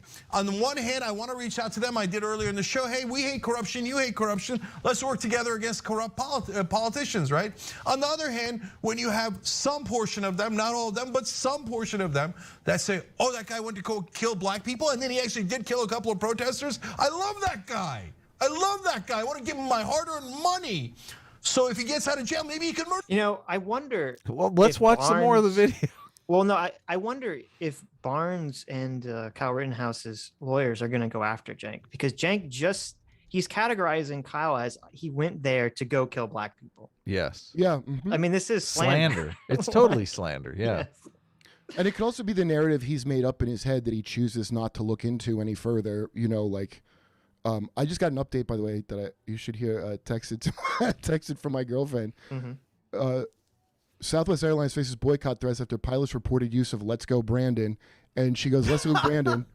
I swear to God, this is true. "Let's go Brandon" is now a slur and being compared to Sig Heil. No way! Oh my God! And I have a "Let's Go Brandon" shirt that Jimmy Dore sells, by the way. This is God! This is why I hate this, because everything gets so blown up hyperbolically. Obviously, "Let's Go Brandon" is not comparable to Sig Heil, but I think we would all agree that we don't want our pilots to come on before the flight and say, "Let's I just go, Brandon." Want you all know that Black What if he's a Lives NASCAR Matter fan? and that critical race theory should be taught in school. Like, I don't want my pilots talking about politics at all. I want them flying the fucking plane. You know why it's being taught in school?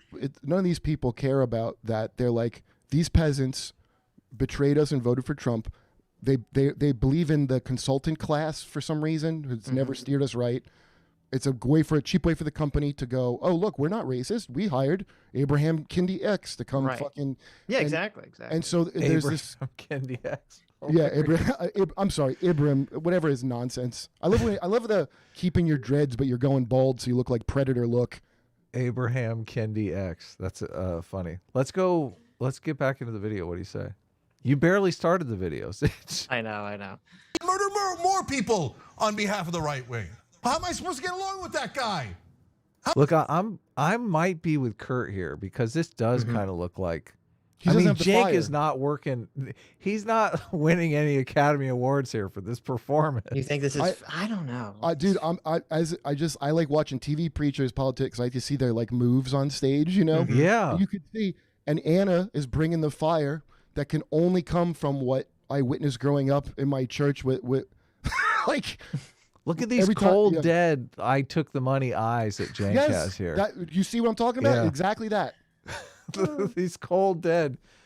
I have to say these things that I don't believe in front of everybody every single day. Maybe.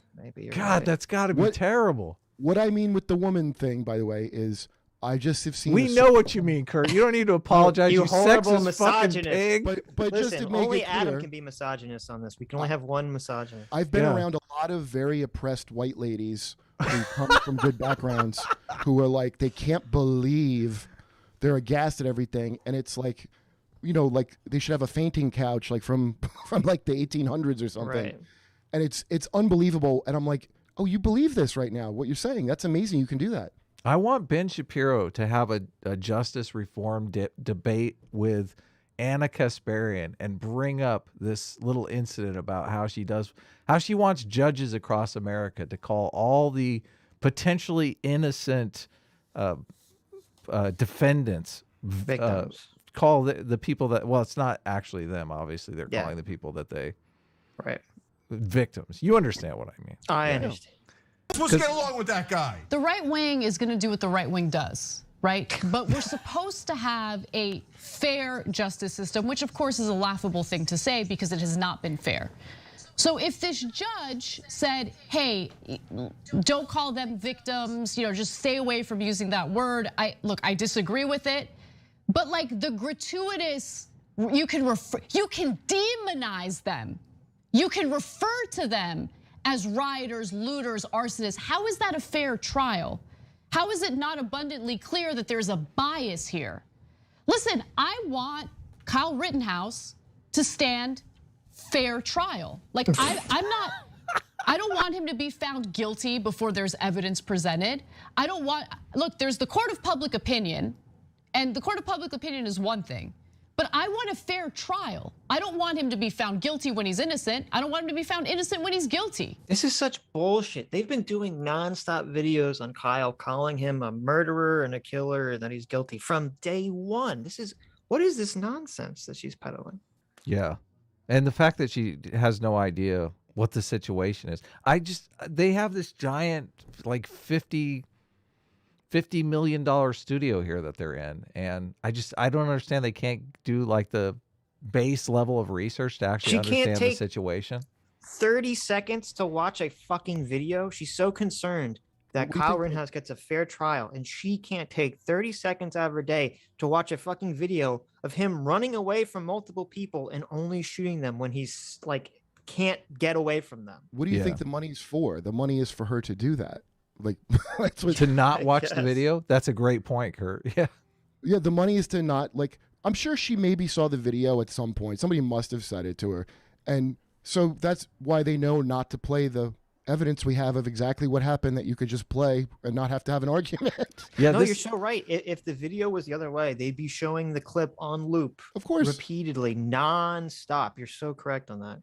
It's insane, though, that she's making the case that the judge is biased when everything the judge is doing is trying to avoid bias. Like, I'm so happy that the judge is trying to keep the bias out of the court and the biased, like, political evidence out of the trial. But she doesn't know any of that stuff. It's been redefined as not fair has been redefined as like fair is not fair. Fair is we need to be unfair to you to make up for other unfairs. It's crazy. So once you have that whole narrative and you're going to go and you're paid well to do it, why would you not? You know, why wouldn't you? Yeah. I mean, unless you had some kind of moral compass, obviously, but like that, they never did. They were always like that, you know, like Howard Stern was the big free speech guy, and now he's like, I don't care about your rights, and he's trying to get a rivalry with Rogan and all that. Like, just to really, people are narcissists. They care about them. And I can't wait to see the coverage that they do after the Kyle Rittenhouse trial is over. God, I can't wait for that. They're going to try to start a riot. The media is going to hope that some kind of riot, like they're going to push for, like, everyone's going to be so mad, and, you know, like how they hoped the Chappelle thing would erupt into. Do you think they're going to go with the narrative that the judge was biased and he was a right winger and he just let him off even though he's guilty? 100%. Like, I don't see how Anna can square this narrative that she wants Kyle Rittenhouse to get a fair trial, yet Jank is over here saying she's already laying the groundwork. Biased. The judge said the judge said you can't call them victims, but said that you can call these other people arsonists and demonize them. Okay, right. She's going to be saying that line for the next 3 months. So strap in. Anytime Kyle Rittenhouse comes up, she's going to say, the judge said you can demonize them. This is proof. This is proof he was biased. This is so sad, though, because everyone is getting a picture of the world that's completely inaccurate. Yes. Well, they repeat the line over and over, like almost hypnosis. Right. Talking to people about it. Not Kyle Rittenhouse. I'm afraid to even mention it, or let's go, Brandon, to anyone. Really? Oh my God, Kurt, you can't even talk about this? Well, it's like not worth it. Yeah. You know, unless What's Jimmy's take on this? I'm curious. Has Jimmy done videos on it? But here's one of the reasons they like to trash Jimmy is he dared to talk to a Boogaloo boy. Oh yeah. And they were like, he supports. So you don't. And the thing is crazy is like, well, okay, let's say they are terrorists, the Boogaloo boys. Didn't we interview Osama bin Laden or whatever? But one, you're not a journalist because I'm the journalist. You know, there's the gatekeeper of, and we told you these are the bad people. And the guy, it turned out, is gay. In fact, a lot of them were there defending, they had guns to defend BLM protesters, which is crazy 180 narrative from what I was told, which is that they're, another Proud Boys. And I also know Gavin, who founded the goddamn Proud Boys, and I know they're not what they said. It's so like, if you bring that up to somebody, the wrong person, especially like where I work, like, what is the point of the fight? If they're dumb enough to like buy all that, were you going to talk them out of it? Yeah, you're not going to talk them out of it. The Jimmy Dore has 0 videos on Kyle Rittenhouse, so maybe he hasn't talked about it at all. Yeah, I actually meant to ask him about it because we talked a long time about like China stuff, but the stuff that he focuses on, which I love. I want him to do a segment of it. You just said the repeated phrases. you should get him up to speed on it. Maybe you can go to war with the Young Turks over this. But that's a culture. Like, it's sad that somebody's real life that was self-defense, but I know it almost is culture war bullshit to talk about on stuff now, which it should not be. Yeah. But the reason you're supposed to get mad about Kyle Rittenhouse and the reason you're supposed to be oh, like I'm supposed to be mad that Chappelle's being protested and somebody's supposed to be mad Chappelle talked. Like all these places are on strike. All this other stuff is Biden's not doing anything he said he's going to do. The media works at this. Financially, they know more. They've been training people to be morons for years, and they're like, yeah, feed them more of the slop. That's on the one hand. And on the other hand, it serves their purpose to be to like Joe Rogan. They don't have a Trump. Like unless he comes back, which I mean, God, imagine that. They're gonna make everything a Trump. Kyle Rittenhouse is Trump. If you don't, I'm vaccinated for the record, by the way. If you don't, but if you're nervous, oh, what are you, Trump? Trump. We need the money from talking about Trump, and we need the enemy. We don't really have terror anymore. You know, they've been trying to reboot Russia for the last 4 years or 5 years. We have a $500 bet going on whether or not Trump is going to run for president. You think I'm going to win that bet? I'm betting Trump is going to declare he's running for president pretty soon here, and I'm going to clean up. I'm going to get that. No. Okay, listen. Our bet was he had to not just declare; he has to actually be in the race in a way that people can vote for him. See, he's already trying to restructure the bet. That was he's always already bet. trying to get out. That was that's an interesting. Because my position was that Trump was going to say he was going to run and then pull out at the last minute. Okay? So he has to. So Trump actually has to run in one primary, and I get that sweet $500. What do you think, Kurt? Am I going to win? I'm going with the wild card. Is he's going to transition and then win. Trans Trump, the most terrific Trump. If I will bet you $1,000 that he does not transition before. What do you say? Hey, listen. Sometimes I bet my heart. Adam, if Trump transitions and then runs, I still win because then Donald Trump doesn't run. Oh Trump you can't do that. Anymore. You can't. Okay. That's doing me dirty right there. Honest to God, I hope to God that. Can you imagine if he wins? That's going to be. We're going to turn into Sarajevo or in Bosnia. Like it was so exhausting. Oh my God. He just mainly did all the same evil crap they all do, but he didn't put a pretty face on it. That's his major bad thing about him. That's a future we could very easily have, Kurt. He could run and win, yeah. Because they've screwed, and that's why they're so terrified, because they screw up so bad. The whole thing's a lie where they're like, AOC is going to knock down the House, whatever the hell. And then they literally have to worry because Trump should not be hard to beat. But their system is so set up and so phony. And so when I say rigged, I don't mean with the Trump election, although who knows. But on the Democrat side, it's awful. They have a Tammany Hall machine. And so you're supposed to be so afraid all the time that you're supposed to think it's moral. I've had people moralize at me about I'm obligated to go vote for the lesser of two evils with a straight face, as if they're like calling fire and brimstone down. And what they're selling me is Alyssa Milano's idea of what the lesser of two evils is. It's unbelievable. It is unbelievable. How could Satan become the president of hell? It doesn't make sense. Yeah. Well, going back to Kyle for a second, I would be very interested to see if Jimmy came out as pro Kyle or Kyle's defending himself, what his audience's reaction would be. Because I would wager his audience would be upset by him. Yes, because they've all been gaslight by the mainstream media. They think Jimmy lost his mind. But I will say this, having done his shows and when I meet his audience, because I've been through where I had like lefties want me not to play anywhere, and well past when people don't even remember what the hell I did. It was before cancel culture. I had all that shit happen to me. So, because he's not like if that's a thing for you now, I don't know about that. The Boogaloo Boy thing is might as well be Kyle Rittenhouse. Okay, for the amount of so if people think that's a thing, then they already left. So he might have inoculated himself. Well, but he didn't endorse the Boogaloo Boy, right? He just interviewed him. That's true. And then the guy is a gay guy who's pro BLM and all this other stuff, and that. And then I watched. See, I'll watch him interview people that. Brandon Straka is that guy, I think. The walk away guy, is that who he interviewed? Maybe, but no, the guy from the Socialist something. You said gay walk away guy. I think. I don't know if that's the name of the Boogaloo Boy. Yeah. I choose not to learn their names and humanize them. I know zero names of zero Boogaloo Boys, so I got you beat. He had some socialist guy on, okay, and the guy was mad. Kept bringing up the Boogaloo Boy thing, and it's the video's hilarious of Jimmy like tearing him apart. This is like an interview that wasn't supposed to be hostile.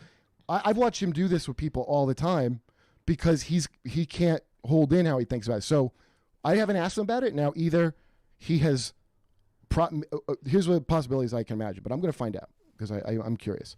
Is he doesn't get into it because it's like a battle not worth picking because his battle is to try to make them, hold these like Democrats accountable that everybody said they're going to push Biden to the left. And so he doesn't really do any culture war shit except for speaking up for comics or, like Norm Macdonald or Dave Chappelle or whatever. If like he's a big free speech guy above all. Like, so I, if a lot of lefties don't like that, they're Kurt, an innocent boy's life is on the line. Okay. Jimmy needs to know this. Well, it's a thing like I imagine there's a lot more things that he cares about than Kyle Rittenhouse, and it's almost like me. It's almost like when you just asked me about talking. Like there's people I would not even bring it up with. No, I'm only playing with you. Obviously, I hope you know I'm joking. Well, I think it's a fair question, though. I'm just curious to see, like psychologically, what the reaction. I honestly think Jimmy Dore.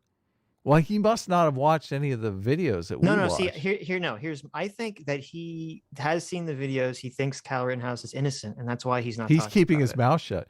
This because goes if he thought he was against guilty, he would talk about it. This goes against Kurt's thesis. I'll get him to come on. I'm sure he would. Be like, and then there's no reason to like third party all the questions. Like you could probably just ask him. It would be interesting. Yeah, we'd love to do a Kyle I've never Rittenhouse known him video. to be unfair about a thing, or if I was telling him about something, that I knew about, like somebody will just like where they're not going to lose their goddamn minds. Mm-hmm. Now, there's certain things where I've watched, a bunch of people that were on his show. Mm-hmm. Like I guess that guy Ron's not on anymore because of he thinks it's irresponsible. They got the Boogaloo Boy because of the Boogaloo Boy fallout. Not that. The vax stuff is so crazy. And a friend of mine goes, "Why is Jimmy anti-vax?" I'm like, "He's not anti-vax." And he's anti-mandates, right? Yeah, and those things are now the same thing. It's not the same thing. No, yes. In reality, they're making it out like it's the same thing. And I'm like, dude, well, what do you say was anti-vax? Somebody just said that about Rogan. Like, somebody just said, so who I like, not an idiot, a person who's like, well, I like when he did like dick jokes better than. I'm like, oh, I didn't. I think his podcast is way better than the dick jokes. And what did he say wrong? Some vague thing that they didn't watch it themselves, and they heard ivermectin. That's like, oh, I don't want to get your stream screwed up by even mentioning it, but I don't care. His doctor, because Friday Night Tights, they got cut off in Europe while we were doing the stream because of mentioning just the name of it. Really? Crazy. Interesting. Holy shit! Interesting. I know. Don't say the word. Don't say it. The horse cum. So, much better. Horse cum. Thank you. Yeah. But I was like, well, that's a weird thing. Like, why are you mad at Joe Rogan for taking what his doctor prescribed? Why aren't you going after his doctor? Joe Rogan didn't steal it from a naive elderly horse. Oh, I know. Yeah. So that's. you don't know that. He could have. He could if he wanted. He's a strong guy, but he's got big hands. Okay, I think he could grasp something pretty. He could have like put him in headlock on the horse. Yeah. Anyway, were we watching a video? Yeah, let's watch this horse video. coming. Yes.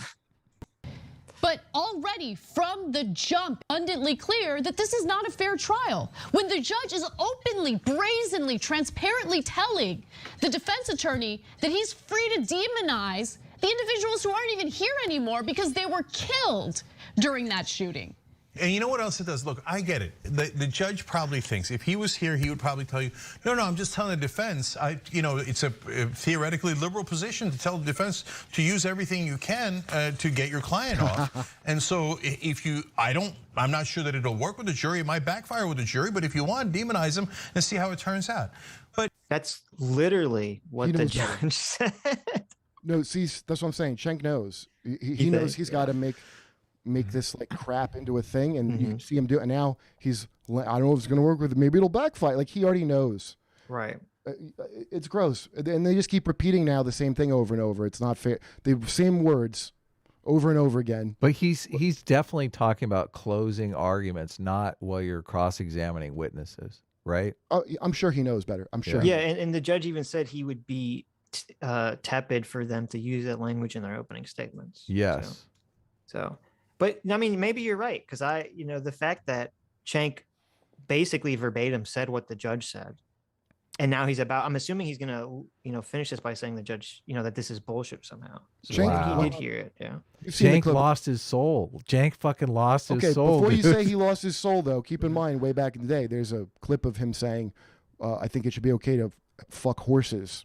So you're saying he never had a soul then? Okay. You make a compelling argument, Kurt. Yeah, like the Young Turks should just call themselves the Turks. The soulless Turks. Well, I mean, yeah, they are named after a genocide, so maybe there was no soul to begin with. Ouch. That notwithstanding, guys, we say to murderers like Kyle Rittenhouse, hey, remember, if you let's see how it turns out. But that notwithstanding, guys, if we say to murderers like Kyle Rittenhouse, hey, remember, if you shoot to kill, they won't be there to defend themselves. And then a judge will let you call them rioters and looters and arsonists, and they won't be able to defend themselves. And the judge will tell everybody they're not victims. They're just rioters. They had, I mean, if you call them rioters and you don't call them victims, why don't you just let them out of jail right now? Why don't you just tell the jury, remember, he killed a bunch of bad guys and they had it coming. And so this guy's a goddamn champion, right? So I don't know what his motivations are, but this ruling is monstrous. It's monstrous. And guys, no progressive wants injustice. We don't want injustice toward the right wing either. We're fighting for justice. So this guy called the judge racist based on nothing. He keeps calling Kyle a murderer before the trial. Right. The trial is supposed to determine whether he is a quote murderer or not, or whether he's performance. Whether it's justified self-defense or not. So for him to be like, oh, I care about justice. Jank doesn't give a fuck about justice. But did you hear what he just said? He goes, okay, we'll call them rioters. And then he had to he realized he just said that and then had to kind of shift it because he doesn't want them to be called rioters either. But he knows that they're rioters. Right. He just let that slip out. And then once he got past that, he goes, oh, great job, Jank. You really walked that part back. Then he starts going, monstrous. He's like, dude, I just bombed really bad in Boca Raton, and I can feel his pain of having, oh, that wasn't good. Oh, I better get, I'm losing him. Like, I'm watching him do that. This is funny. It did feel like he was fumbling. Like, he brought up the actual justification that was true for what the judge would say, why you can't say victim and why you could say arsonist or whatever. And then he was trying to come up with some reason to debunk it and he couldn't. So he just kind of strung a bunch of random incoherent thoughts together. Yeah, that's the old Cenk Uygur two-step where he does it all the time now. He starts saying a thing because he knows better. And as he's saying it, he goes, oh, wait, this does not at all jive with what I'm supposed to be doing. It's like they told me to be clean at this show, and I'm like, oh wait, I have to be clean. Like while I was talking, he's doing that, and then he goes, I mean, we'll see what happens. And monstrous, like it's pathetic to watch. And I love that Anna's just like no holds barred. Like he's a bad person, and ba ba ba ba ba, and ba ba ba ba ba. I have a bun, like he's like right. It's a pretty accurate impression. What a devastating life trajectory though, because even if you're a defense attorney. And you're defending people that are guilty. I mean, you're doing that in front of a few people. This is going out to hundreds of thousands of people. That's what's so devastating about that. Can you imagine your job is basically lying to hundreds of thousands of people? That would just I wouldn't be able to sleep at night. It's the opposite of comedy, and I think that's why they attack stand-up. The comedians. I think it wouldn't be such a thing to attack, but now everything's got to be like AdSense morals. Like everything's a corporate gig now. Yeah, totally. And that's what he has, and it sucks. They suck doing those gigs. Yeah. But so if you're on that jury, and it turns out, hey, one of the guys that Kyle Rittenhouse had not done anything, didn't start anything, and one of the guys in the crowd pointed a gun at his head, and then he turned around and actually defended himself. Then you should let him go. Then he's not guilty. That is actually self-defense, if that's what the evidence shows. So far, we have public evidence. It is not what it shows. It is not at all what it shows. What? Well, first of all, this is so bizarre.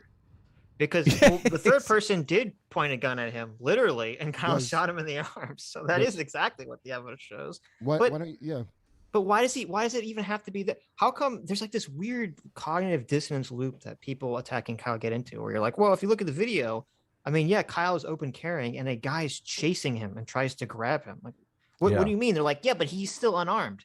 He's an unarmed person who's crazy enough to chase down an armed person and try to grab a gun out of his hands. Okay. Obviously the guy with the gun's going to turn around and shoot him. Like it's so bizarre, this cognitive dissonance loop that these people go into where they refuse to accept this. They say, well, unless Rosenbaum had a gun, then Kyle's not justified. Because you have to accept this is a load-bearing narrative for the overall narrative. Yes. This is their support column. And I know familiar with this from religion. Like if you don't think that Adam sinned and Jesus is the fulfillment of that prophecy, you just think Jesus was like a nice guy or whatever, you're pulling all the crap in it that I don't like from my religion. You can't pull out the myths as not being true. The whole thing will fall apart. Right. So they've built a house just like this. And so people instinctively know, you could have never talked me out of being a Jehovah's Witness. I had to be disappointed in it when it didn't help me when it should have. And that's what these people are like. Instead of your morals coming, your politics coming from your morals, now they've having a system where your politics are your morals. So if you're in politics, you're evil. And then they lie, like you watch somebody, the same contortions you watch somebody do to make it true that, there were dinosaurs on Noah's Ark. That's what they have to do. I don't think he's a true believer because of how pathetically he's doing this. I'm leaning towards that. You're winning me over, Kurt, because this performance. He keeps leaking out that he kind of does know the actual situation here. Yeah. Much like Kyle Rittenhouse evidence, it's on tape. when you're talking to your friend who doesn't know, who's just heard CNN, like they do give you that. Well, I don't want to watch. I don't need to see the video. Like they don't know the circumstances of the situation. But Jank, I mean, it seems kind of like he does know the circumstances. He 100% does. Mm-hmm. And have you seen all those articles that come out in like New York Times or whatever? It's time to stop critical thinking. The most damaging words, or do your own research. Okay. No, I haven't seen those articles. Okay, the reason I have is because this is why I love Jimmy. He collects the things and just shows them one after another, and then you're like, oh my god! He didn't see They Live, but it's like They Live, but you don't even have to put the sunglasses on. They just write. They just write the stuff now because that's where everybody's at. Because they've been emotionally programming everybody with nonsense for years, and it works. It's simultaneously funny and sad when you were talking about how when you were part of Jehovah's Witness, you couldn't be logically argued out of it. You had to be emotionally disappointed in it to change your mind. That's right on, though. That's totally right on the money. Totally right on the money. That's totally true. Yeah, and there's so many times where people ask us, they're like, how do we convince someone, who's politically going crazy that they're wrong? And I'm like, I don't know if you can, not with facts and logic anyway. You know what? Another thing Jimmy coined that I think is great, he calls them adult children of alcoholics. So they're all like, come on, not to, dad's drunk and he doesn't like it when you say that. The bad people are outside. And he's dead right. He's dead right. And it's exactly what it is. They're in denial.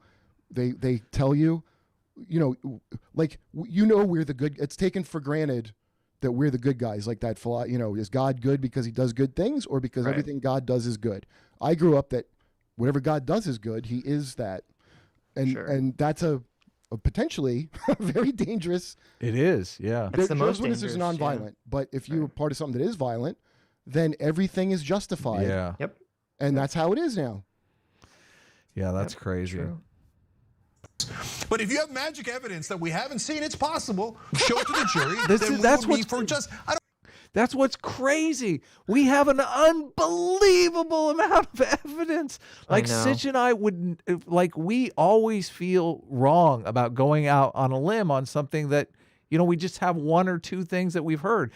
We have like hundreds of videos. It's crazy. Dude, it makes you feel crazy. And that's the intention. That's why you're not supposed to talk to people, because you're supposed to feel isolated. That's why they even do the canceled thing. It's now the powerful use it to isolate people. You don't need to hear from them.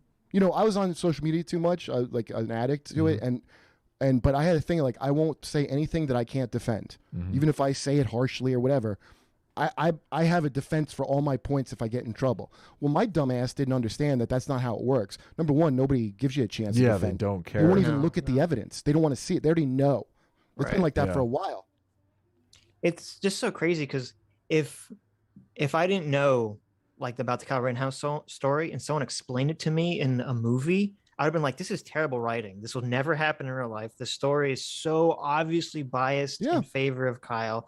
you know, it needs to be a little bit more nuanced. Like, but that's what's so crazy about this. It's so obviously one-sided. Well, once you're taught to know that the problem is white males, especially that they have guns and think they can defend property, once that's been established, then it's easy. We just did it for 20 years too. Yeah.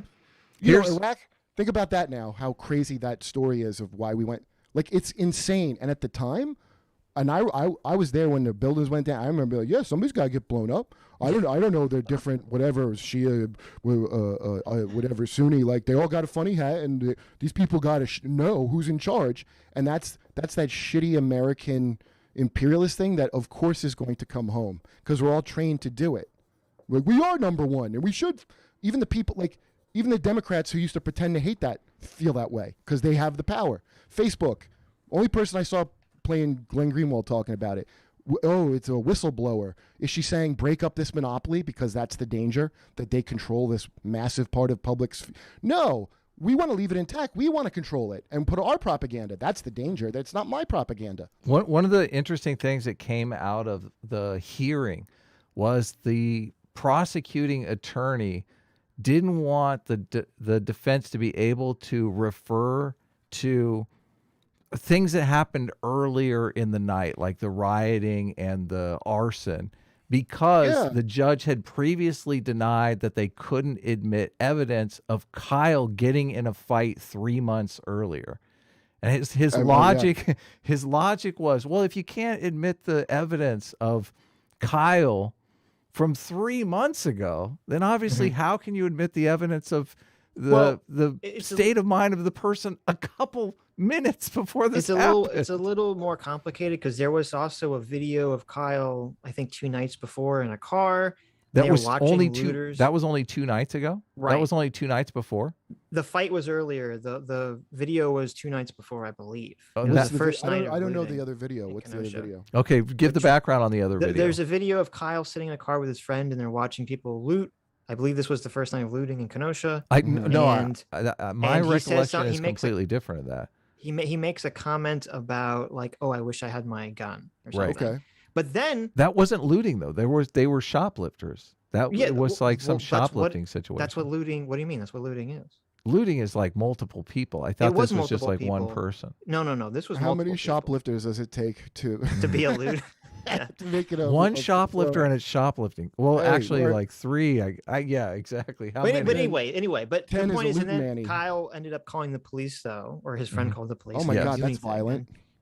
But with the other people, it's a little more complicated because the judge was reading, I don't know, there's some statute or something that he's reading that was saying that that in self-defense cases, you can bring up the person that has been killed. You can bring up their actions. Sure. And that are related previous to time actions. frame in order to try to figure out what the mental state is. And obviously that can be on trial. And that's definitely going to be on trial specifically with Rosenbaum, because the defense is going to argue that Rosenbaum was suicidal, and they have lots of good evidence to point that out.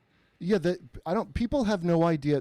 I mean, the one kind of good thing about it, which is like, this is like an abortion on every level, but now, and I know like friends of mine that were like real Republican, I love cops. Oh, well, I didn't do nothing. You know, you ever hear that racist thing? I didn't do nothing. They would say about like, now that the government is progressive and doing this more openly to white people the way they always used to do to like your Central Park Fives and your whatevers. Now it's interesting because all these people are like, oh, plenty of people knew who dealt with the justice system, but you know, I didn't know until I had friends that were lawyers or I had friends that had to go to court. Everybody and then you realize how cocked up it is. And that thing you just said about Kyle, the video, that doesn't really, that's not going to, in a legal case, everybody forgets this isn't a social media case. Yes, it's an actual Justice Warrior is in the chat, and he's saying the second video was weeks before. That was my recollection really? too. I thought it was completely 2 days, whatever. If it's the day before, whatever, Sitch, it's important. Whatever. Well, it's not. It's not. Listen. Listen. Because it's weeks before Jacobs Blake got shot. It is important. It's totally relevant. Listen, it's not important because the judge threw it out because, and as he should, because this wasn't a case about Kyle She's shooting. saying the shoplifting video was weeks before, which makes me think that it wasn't looting. Hold on. It was not looting. Listen. It was not a looting situation related to Jacob Blake. Adam. Jesus Christ. Well, you're shutting me off to broadcast fake news. I just like, come on, man. Okay. On, man.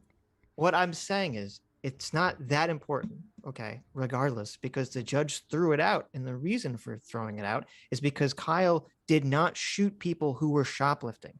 If there was a case where Kyle was sitting in front of a store and he started mowing down people as they were looting, then that video, regardless of whether it was 3 months ago versus 3 years ago, would be relevant evidence. But it's not relevant because it had nothing to do with the situation that happened. The situation that happened was Kyle went to put out a fire and then people chased him and then he shot them in self-defense. Right. It's a completely different situation. It would be more relevant, though, if Jacob Blake had already been shot, looting had begun, and the situation had changed, because the judge many times in the hearing was saying, listen, the situation the night of the shooting was a completely different situation. You could not call the police. I mean, it was basically lawlessness. Right. Yeah, right. Well, that's another thing too. Yeah. Right. Exactly. But I don't know if these people think like that's why I think like the people that run the Democrats, they love a moronic thing like defund the police, because that they know that will never lead to, if you're that, and police, it's like when I try to explain free speech to people, they act like people who think the police are always great. They're like, no, that's if you did you're probably a Nazi if they said that. Like that's how people would treat the thin blue check mark, a journalist friend calls the press, like the thin blue line. It's the same like arrogant thing and if people haven't been screwed over by it, they have no idea. They have no idea how bad the court system is. They have no idea how ridiculous. They've been watching TV the whole time with Law and Order that comes on after the local news so you can feel good like justice is working, but it's not.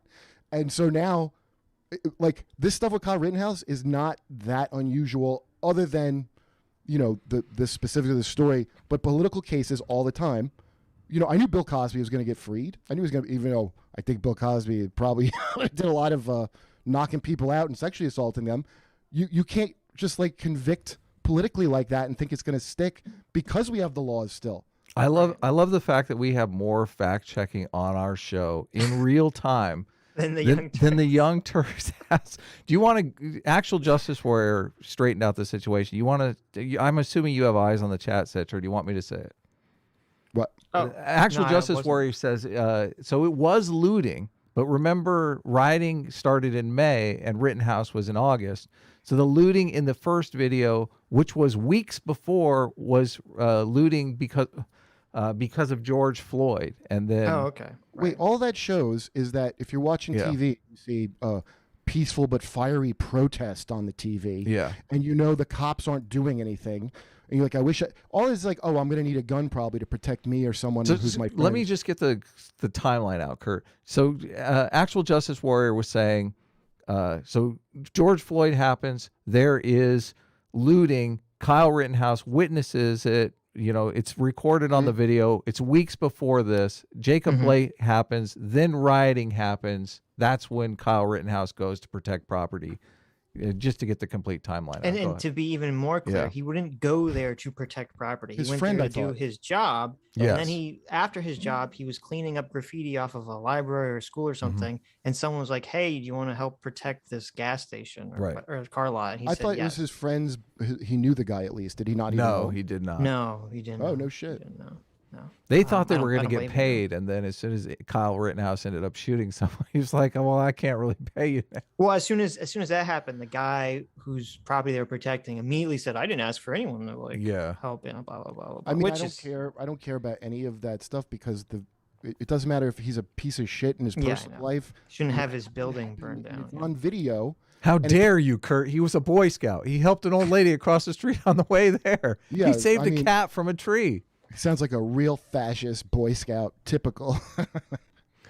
No, he was a great guy. You're supposed to hate. You're supposed to hate that he's one of these like white guy, right wing something that wants to be a cop. My friend said that. Yes. There's no evidence that he's like a right winger. That's what they literally. It's immaterial. In the New York Times video, they were like, previous searches of Kyle Rittenhouse's Facebook shows that he was in favor of Blue Lives Matter and was very pro-police.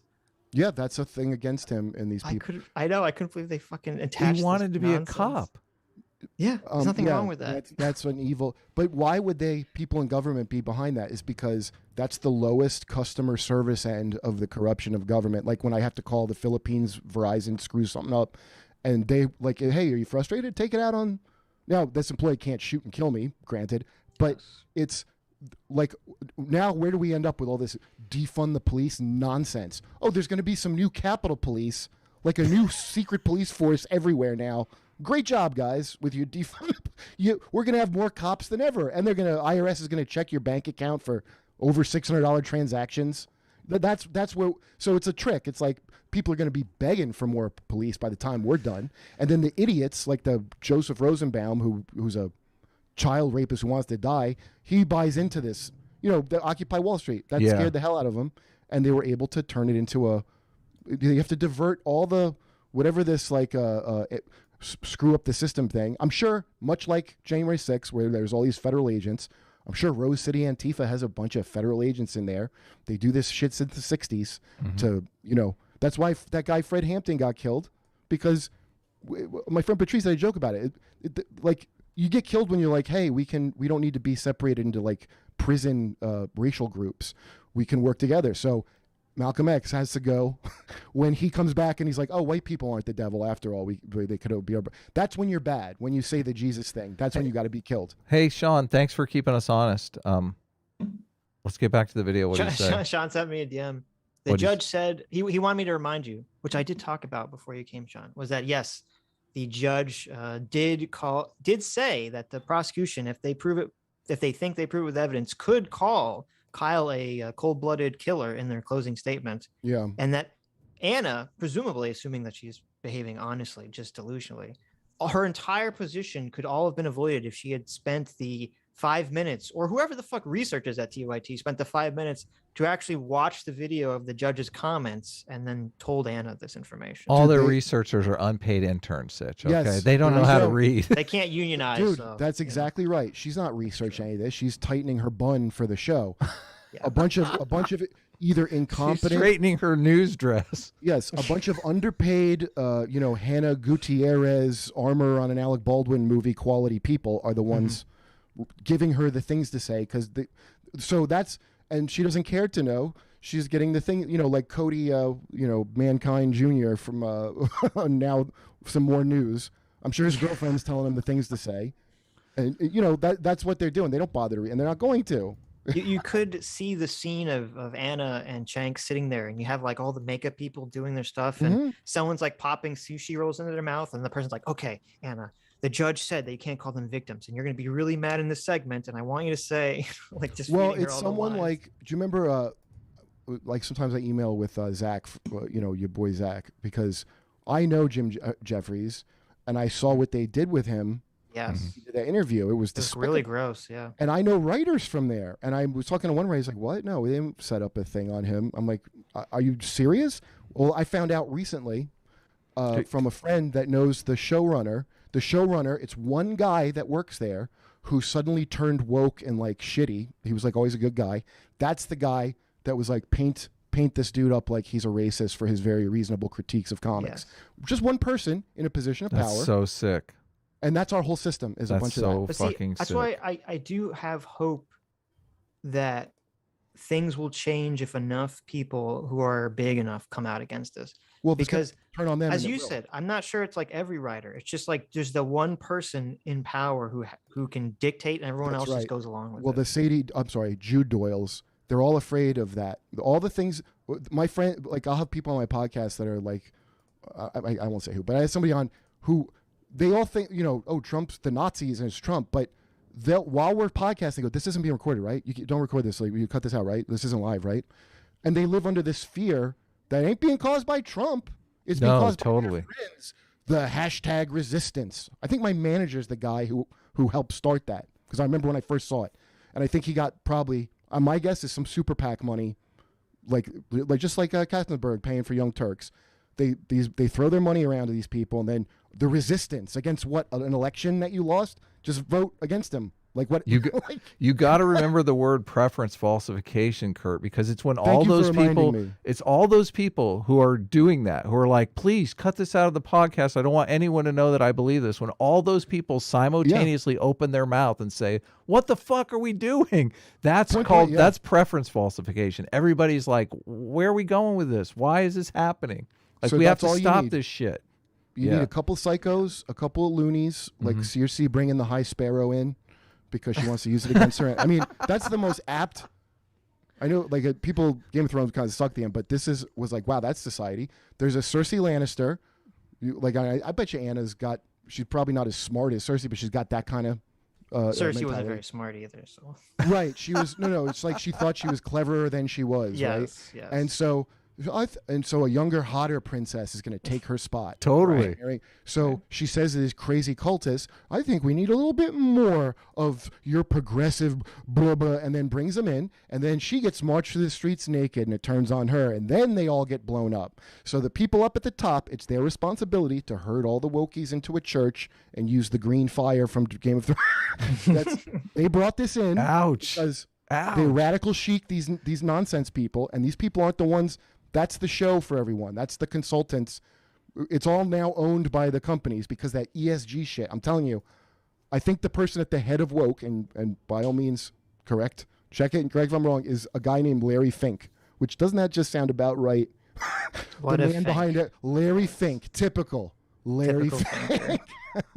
Jim Jeffries and Comedy Central is being sued currently by, I believe, Avi Yemeni. I don't know if you remember the Australian Israeli guy who they like deceptively edited him to make him look like super racist, and then he very wisely had recorded his interview himself and then released it and showed how disgustingly dishonest they edited it. And I watched that. I brought that up too. There's a guy who's a really good writer that works on the show. Jim Jeffries is just like another guy who's like, it's all about Jim, and I don't know how he pulled off where he's like taking a woke side, because in Australia he was like this hated misogynist guy by the press. Wow, hilarious. That's why he's scared. He's like, he knows he's one tweet away from being canceled. He likes being famous and all. He always tells great stories, but once these people hit it, they're like, what do I got to do to be in the club? And so he probably doesn't even have you saw that. No opinion. Jim doesn't. I'm telling you, I just found out it's this one guy. I think it's a showrunner, could be wrong. And that guy is the one driving that. And Jim Jeffries like, I don't care, whatever keeps me on TV and, in side pussy and all that. and there's a bunch, and it's really bad at tech companies like Reddit. Like Ethan, I texted Ethan Van Sciver because he got banned from a comic Reddit for just answering a question because lunatics get put in these positions. And then they get to have their little power games like the dear girl from Twitch. The fucking moderators. It's the rise of the moderators. My God, really what have we done? I know. And there's nothing more Chinese than that. Let us continue. What away somebody who's innocent? Why the hell would I want to do that? Okay. There are multiple videos from that night. The first video was Kyle Rittenhouse literally chasing a protester into a parking lot. Then you see video of protesters trying to take his gun away. That's nonsense, right? I mean, what the fuck? Well, wait, chasing him into a parking lot? What's that? I don't know. Anna is so delusional. Well, this is a great example of cognitive dissonance, okay? Or just not even dissonance, but just bias. She's so biased that she's literally misremembering the video, and she has swapped Kyle's places with Rosenbaum. And she's like, right. I remember Kyle chasing someone into a car lot, which is the exact opposite of what happened. So I wasn't crazy. It's not the video I didn't see, because I remember him being chased. Yes, he's the one being chased in the video. She's actually saying the opposite. There is the prosecution claims to have a video from a surveillance drone of Kyle Rittenhouse confronting Rosenbaum before that chase sequence took place. Do you remember that? I think it might have been in a prior video. No, that's what they talk about that. Yeah, they talk about that in the pretrial hearing. That doesn't matter. It doesn't. It doesn't. Well, it would only matter if he said like, "I'm going to kill you with my gun," and then he hit him with a gun in the face or something. Right. But no, so it's interesting because there's kind of two different narratives right now. One of them is saying that Kyle ran past him with the fire extinguisher going to put out a fire, and then the state was claiming that actually Kyle ran directly up to Rosenbaum and Rosenbaum's friends with the fire extinguisher. And then I think Zemecki or the other guy threatened him. Out. Kyle dropped the fire extinguisher and then ran away. Okay.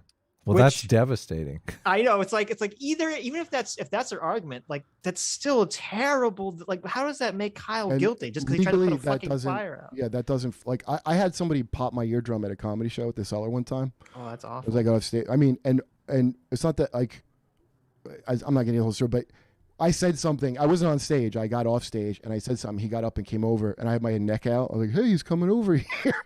And he cupped his hand and popped my ear. Oh. So I was furious. Okay. By the way, I was recording a clean set for Fallon at the time. So it was all recorded on my phone. Ouch. So then you see me on the other thing. Like I look like Frankenstein. I grabbed him by his collar and I started bashing his face as hard as I could. Nice. Then we go the other way. I ended up on top of him. I mean, I heard my eardrum pop. Yeah. I was furious. And all he had was like a bloody lip. Like, I took more damage than him, even though I beat the daylight. Then this punk calls the cops. I left to go to the hospital. The manager's like, you should leave because they arrest both of you. Go to the hospital for your ear, which I wasn't even going to do. This was after you did the set, right? Obviously. Yes, after the set. Okay, thank goodness. Not before the set. That's a bad time to get in a fight, Kurt. Yeah, no, that's the worst time. They called the cops to say the comedian assaulted them. Okay, so the cops showed up. The entire crowd witnessed the whole thing, and they go, "No, he attacked." So he got arrested.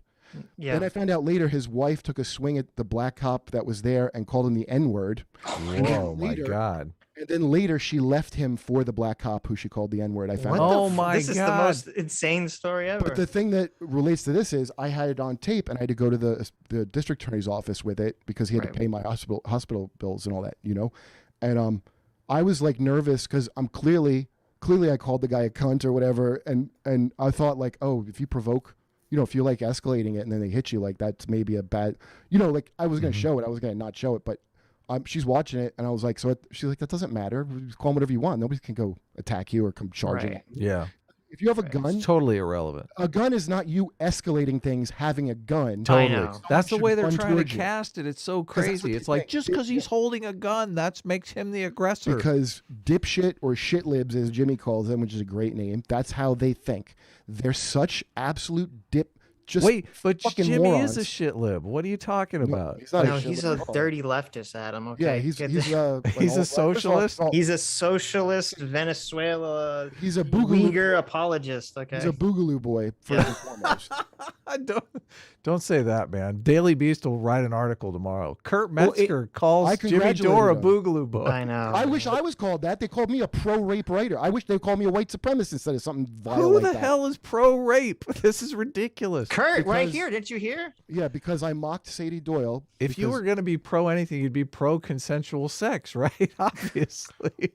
Well, she was trying to make all this crazy slander about me. Okay, wait, 3 years before anything happened, but she was and I said, all these bloggers. Remember, you used to be able to mock them openly. This was the Daily Beast girl that was coming after you. This was the pro. Beast. She wasn't a Daily Beast yet. I thought it was Daily Beast that got you with they're the all they're all underpaid, like freelance sharecroppers. Yeah, most of them. Course. Yes. This is journalist companies basically profiting off of mental illness. They find crazy people with a lot of free time, and they're like, "Hey," and they report off Twitter. They're paying. They're paying them 50% in activism. They're like, you can lie about indiscriminately in the video. Right. Yeah. Internships forever. You know, like. And then the people move up. The people who move up are the ones that destroy people and scare the other people. Oh, they're the psychopaths. They're basically the jank Uyghurs who will say or do anything. Dude, I have a friend, like, you know, this, and at the time, people used to think I had this thing with Lindy West, which I didn't. It was this other person, but I didn't. I hated this other person so much. I was like, yeah, say it's Lindy because I don't want her to get any more credit off my scalp. But like the things, like I've been told about every single person you hear about that writes, they're just as awful as you can imagine. So, you know, Lindy West, the word on her, she was absolutely bad at doing work. She sucked and was lazy. She actually got mad because someone wrote an article about Jezebel about doing a marathon, and she said that was fat shaming. You know, this is years ago before it was the height of crazy. And now I know Adie Bryant, she was very nice. She's in that show Shrill, and Adie Bryant is like, frankly, too pretty of a big chick to play Lindy West, and also not shrill, like very mild mannered. And now Lindy West, you don't hear her complaining because she got, all of them just want to be prom queen. They all say they're a this or that, and you know, they all just wanted to be in the club. That's all they wanted. Colbert, all the people that were like the Gen X, you know, like outsider types, all they wanted was the brass ring nonsense that they looked down on as mediocre when you thought they were alt. That's all they ever wanted. And once they get it, then, you know, we'll say whatever you want. True. Very true. What's Anna saying? Obviously, here? we're dealing with a 17-year-old from out of state who shows up to Kenosha, Wisconsin to cause trouble. To looking to kill people, because that's what the right wingers do. We did the story yesterday of the guy in Texas. Somebody pulls up next to his house. So this is why. Well, first of all, obviously he showed up to do his fucking job as a lifeguard. Okay, that's why he showed up. That's why he crossed state lines. And secondly, I would be shocked if they do not sue Cenk and TYT for this. Sue the living shit out of them. They're lying like crazy. He came there to shoot people. Okay. That's a false statement of fact. That's got defamation written all over it. Yeah, this is just so you know, because I've definitely looked into that, but you have to be able to demonstrate the harm it's caused to you that this specific person said a specific thing. Right.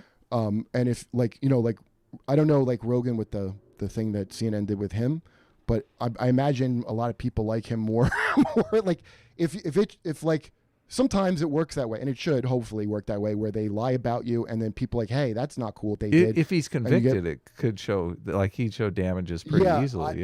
But I think that's got to specify how Cenk contribute. That's why the press gets away with this stuff so much, and that's why it was unusual for that kid with I hope that kid doesn't even fix his teeth. I hope he keeps them the same way, spends their money, so they have to see that this MAGA hat wearer with bad teeth has their money. I hope it's like I saw what they did. I was like, I mean, that used to like well, but he could claim the same harm that the Covington kid claimed, which is that he's basically going to be unhireable at this point. Yeah, he's got even damages. if he gets. Yeah, even if he gets off. Which news? They're all the news. Like, which one does he sue? All of them? All of them. Yes. Well, but you have to. I mean, this is the most egregious. I'm assuming out of the media saying that he literally came there to shoot people. Yeah. I wonder how influential TYT is. I don't know. I'm not saying. I mean, you're right. TYT's maybe too small, and I think. I don't know, because I have to go back and see what like Don Lemon specifically said. I remember he said something about he shot into a crowd of protesters, but they'll just claim that was, you know, based on ignorance of the story. And they'll retract the statement. They'll retract it. Yeah. And Don Lemon, empty suit, sexual harasser. It would be funny if if Kyle Rittenhouse completely bankrupted the Young Turks. No, you know, it'd be funny. I'm rooting for it. They'll sue them, and then you're going to see like some TYT video where they're very solemn and they apologize with some prepared statement. Oh my God, make it happen. We want a public apology from Cenk and Anna. And Anna. They will never. I mean, I told you, my friend Aaron, that they lied about and said he's a Russian agent. Oh, I know. That's a whole distraction. So now we know the initial lie they told. It's not even a thing. Like, this is like political operative kind of games. Well, they'll apologize to avoid getting bankrupted in a lawsuit. If you like, I'm always like, if you have a case, like, sue, like, people are going to have to, but I do know from experience what the difficulties are with that. And it's very difficult. Yeah. And I think even if Joe Rogan would have lost against CNN, he still should have sued them just to prove a point. Just to say, look, I'm going to hassle you. He has a year. Bullshit. You have a year from when they first do it to bring the case. So, right. You know, like, I hope, like, it's so grotesque now that it's at the point where if you don't know that they're all lying, I don't know how you explain it to someone, because they just are going to. No, I've chosen not to know. They have to start seeing it, because I had family members who I like, you know, they would buy into all the narrative. And what I found I have to do is, before the narrative drops on the mainstream media, I have to explain the story to them first. So I'm like the first impression they get. And then once they see the fake narrative on TV, they're like, oh shit, like, this isn't what I heard at all. Yeah, well, once you see it, you can't unsee it. And what is that called? Something bias? What is that called? Yeah, there's something confirmation like bias. Yeah, the first time. What was the one you told me? I forgot again, but I want to remember. Preference falsification and confirmation bias. So if they've heard it from Sitch first, then they know they have like like a narrative established in their head. Then when they hear the false narrative, the confirmation bias works in your favor because they're like, wait, I heard this. Exactly. It's so weird because you could tell them something completely. You could lie to them, Sitch, dude, and they would believe something no one else believed. I forgot. Do you know what the initial friction was with him and Cenk was Russiagate? I think Jimmy's the first guy who was like going on about how Russiagate, what nonsense it was, where I was like genuinely shocked. Jimmy was against Russiagate, right. Yeah, well, so was Matt Taibbi. Yeah. And all the integrity journalists, like Glenn Greenwald's my favorite because now they all hate him because Hillary's one of the good guys, and you know they loved him when he was exposing the others. You know, the classic Tom Horn tale. Like they love you until you're exposing them, and then they don't like you so much. Yeah. I didn't know you were going to do it fairly. Yeah, right.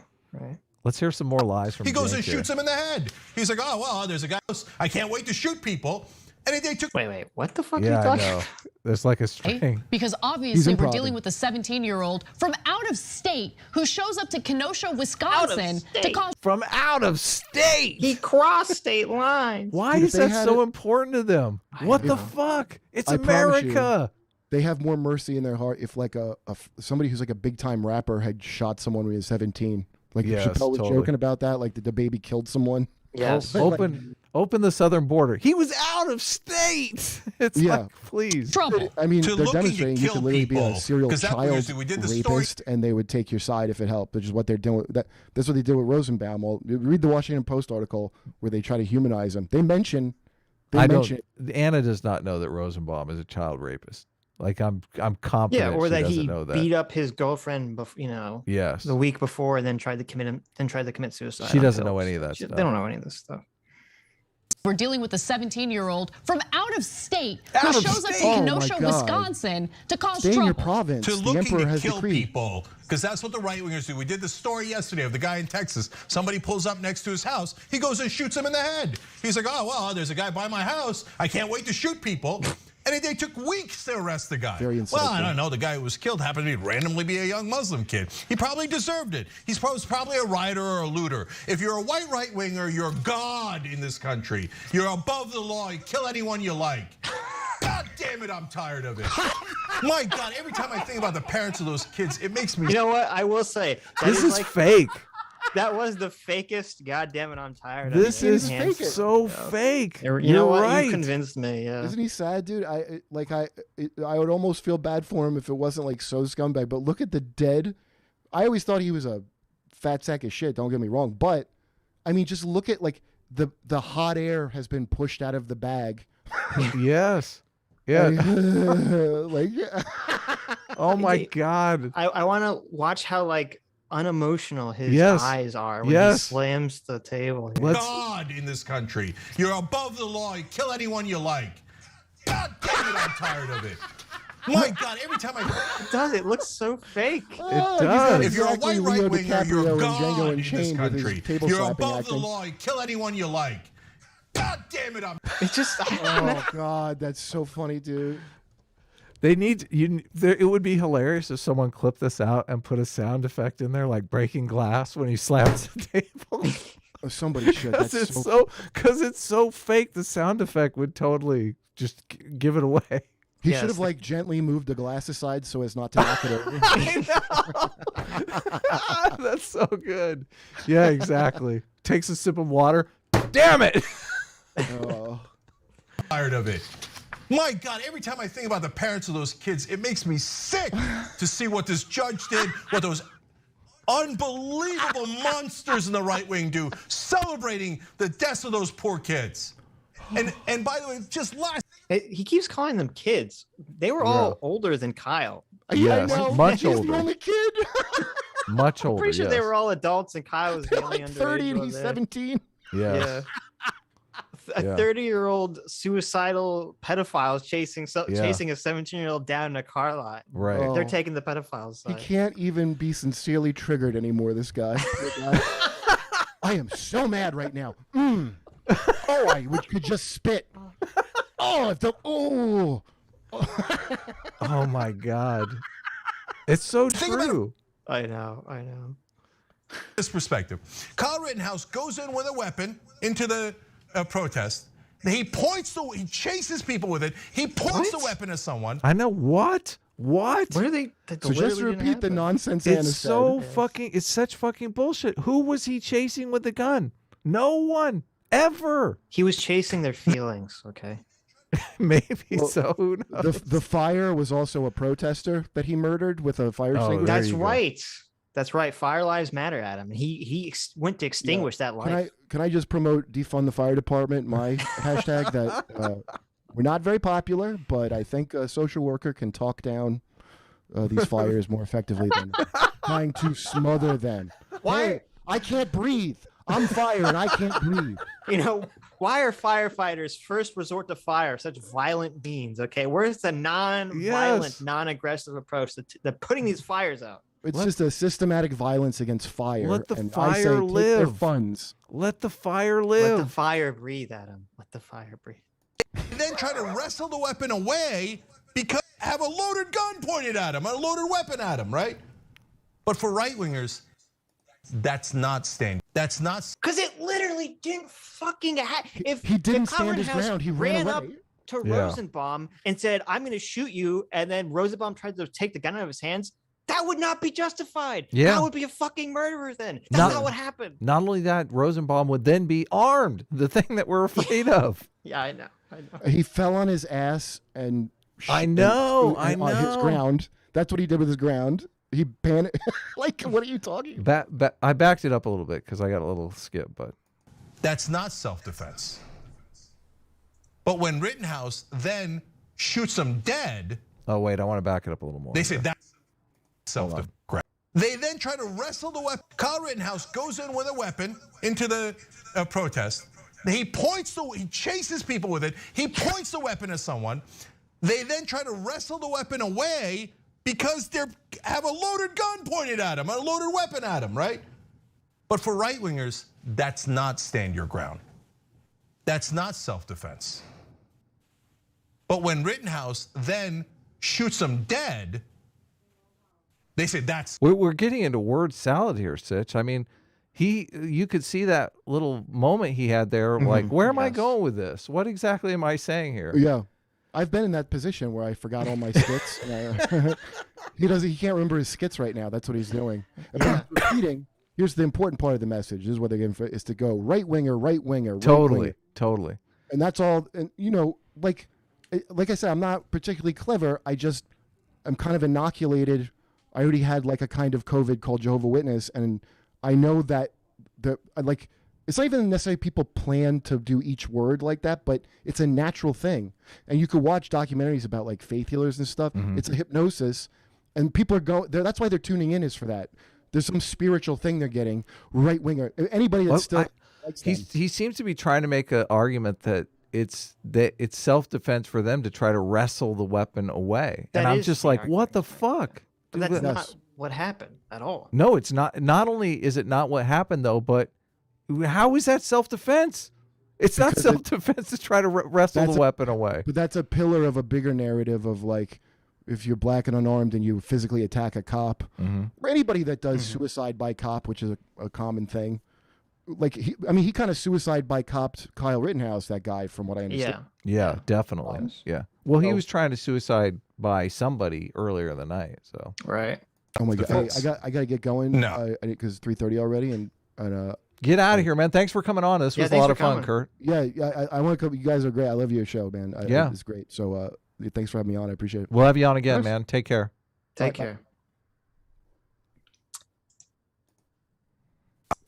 No. Look, if he gets away with this judge, there's almost, it's like this is the most rigged trial I've ever seen in my life. It's almost inconceivable he'll get convicted. And so if somebody told you don't know anything about the case, and somebody told you, oh, the people who were killed were monsters who attacked this poor kid, and they're not at all victims, they're rioters and arsonists and looters and terrible pedophiles. People, and this kid had to defend himself, well, you would logically think, oh, I guess he was self-defense. Because that's what happened. Yes. That's what fucking happens. I know. Yeah, if reality was a certain way and you described it as reality is, you would think, that was reality. It's like, what the fuck, Jank? If someone explained to you the thing that happened, you would have the logical conclusion. Isn't that horrible? Isn't that terrible?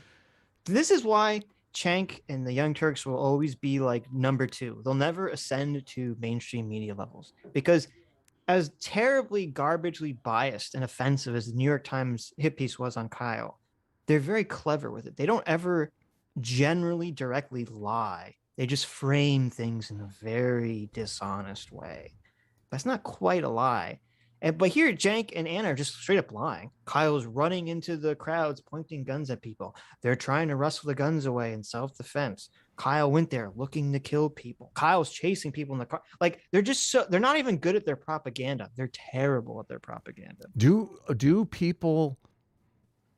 Do they have to lie? And this is like something people want. Like, people want these lies, but the New York Times isn't stepping it up to the level that the Young Turks will step it up to. No, so I think elsewhere? they're just really incompetent. Okay. Yeah. I think they're just really fucking incompetent. Curtis kind of won me over a bit on Cenk because he does seem like he knows what's going on, and he is.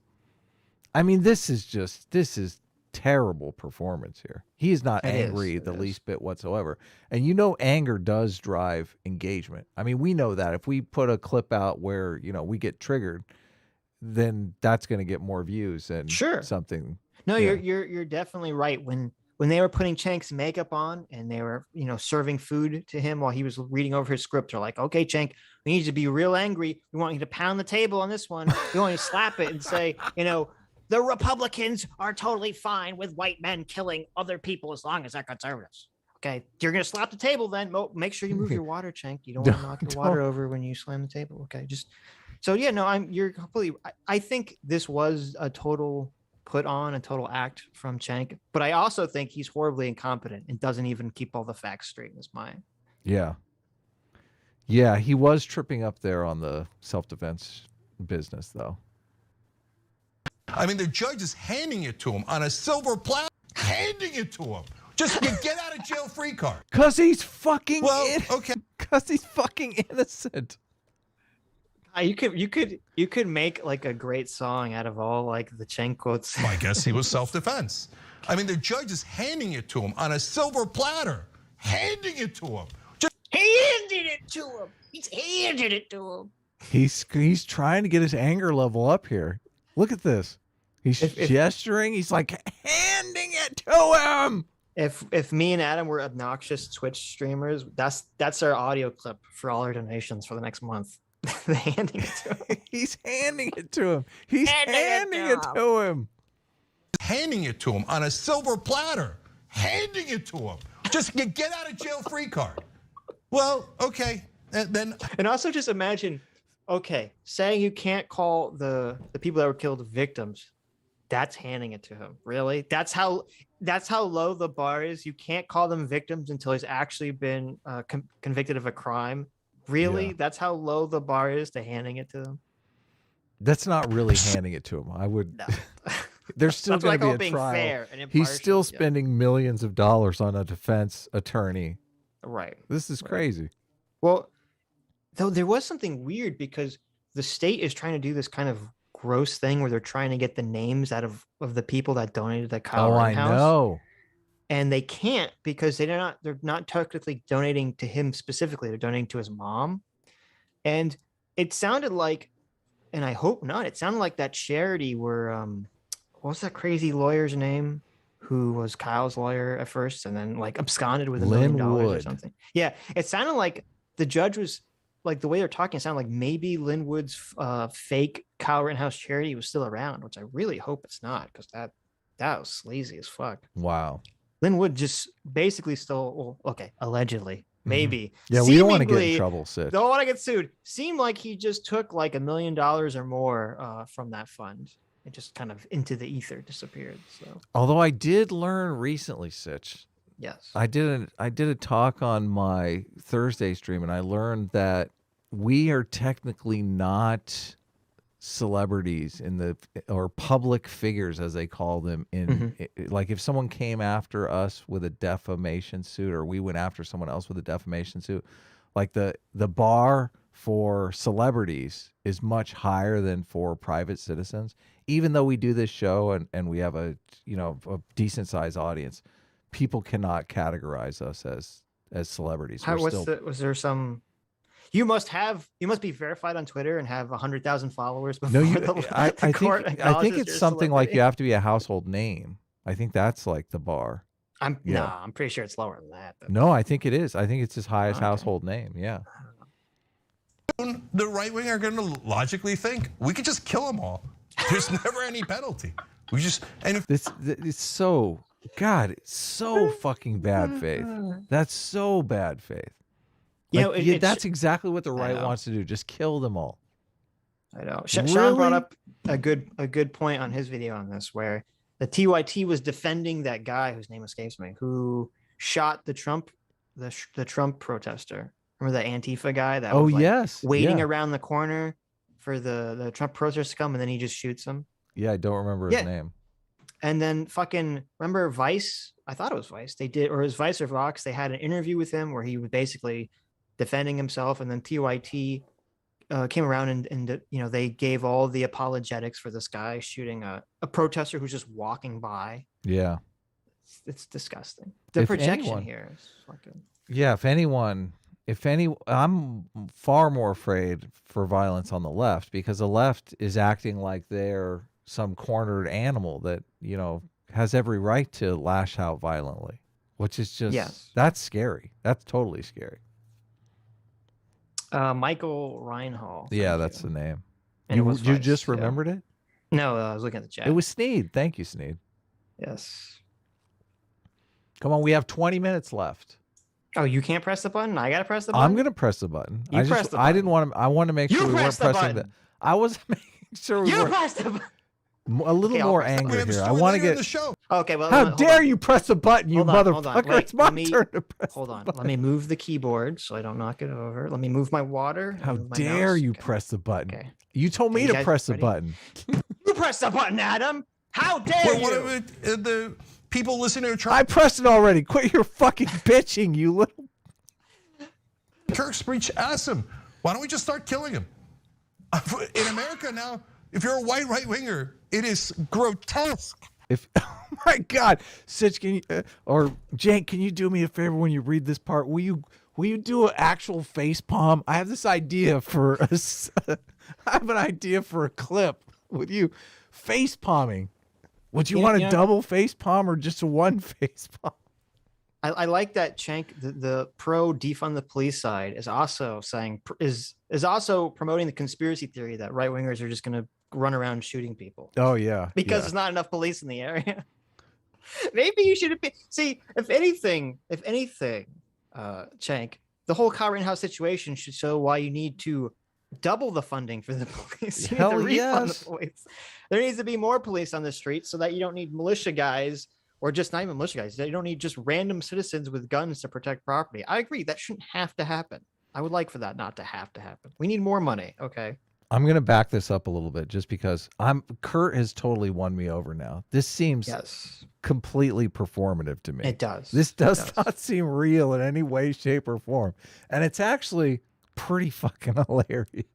Because we've seen Cenk be really triggered before, and it angry, feels very different. Yeah. Yes. Well, there's the famous Alex Jones blow up. He can't control himself when he's mad. Yes. This is just acting here. Right. Become a listener. As someone who's been triggered many times, I mean, listen, I did a stream with Isaac, my best friend of 20 years, who basically called me a Nazi, and I fucking lost my shit. I could not control myself.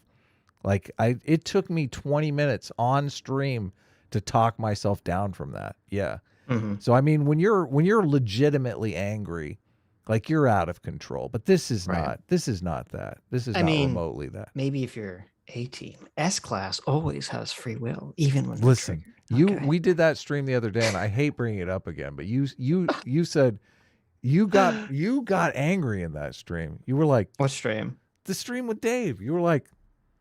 Oh, settle down a minute. Listen, sometimes people need to be settled. You were like, settle down. Okay. Come on, it's not just A-Team. When S-Class does it, it's totally justified. That's all I'm saying. Kirk Spreech asked him. Back it up. Back it up. Handing it to him. And this kid had to defend himself. Well, you would logically think, oh, I guess he was self-defense. I mean, the judge is handing it to him on a silver platter. Handing it to him. Just get out of jail free card. Well, okay. And then soon the right wing are going to logically think we could just kill them all. There's never any penalty. And in fact, we have a story later in the show where one of the people listening to Charlie Kirk Spreech asked him, why don't we just start killing him? In America now, if you're a white right winger, it is grotesque. It's become a question that where you don't, they're like, what's the downside? I might get millions. George Zimmerman. You think Kyle, you think if you could say, okay, Kyle, your options are that you're going to get $1 million or $2 million in donations, which will all go into legal fees, and you'll be demonized for the rest of your life. You really think Kyle would choose this path? No, hell no. What the fuck you thought? Kyle is officially being canceled. This is what Kyle's not becoming a celebrity over this. There are few people, and they're usually already in some sort of public speaking, commentary situation, writing books, writing articles, some situation like that. But Kyle wanted to be a cop. Like he doesn't want to be a pundit or a podcaster, and there's no evidence that he could be something like that. Right. So right. This is a nightmare for him. Definitely. Sure. And it's just so crazy because he's like, oh, you look around and all these white right wingers are they're going to look into the news and they're going to see that they can just kill people. And I'm like, what? I don't know what news you're watching, because the news that I'm watching is just constantly stories about how it's okay to call white people racist and bigots and lesser people. I mean, we'll probably do this next Sunday. There's that clip of that professor from fucking Rutgers who's saying that like, oh, it's like inherent that white people want to enslave and colonize people. Yeah. And that's not like a human trait, that's a white people trait. It's like a biological determinist. No, she even went worse than that. She went to like their soul is damaged. Okay. Yeah. She went deeper. Okay. She literally, a professor from Rutgers who's some big fucking social activist. She went deeper than biological racism. She went to spiritual, metaphysical racism. Yes. White people's soul is literally damaged. The collective consciousness of white people is just the fuck colonizing racist pieces of shit. Yes. It's terrible. So I don't know what. Go ahead.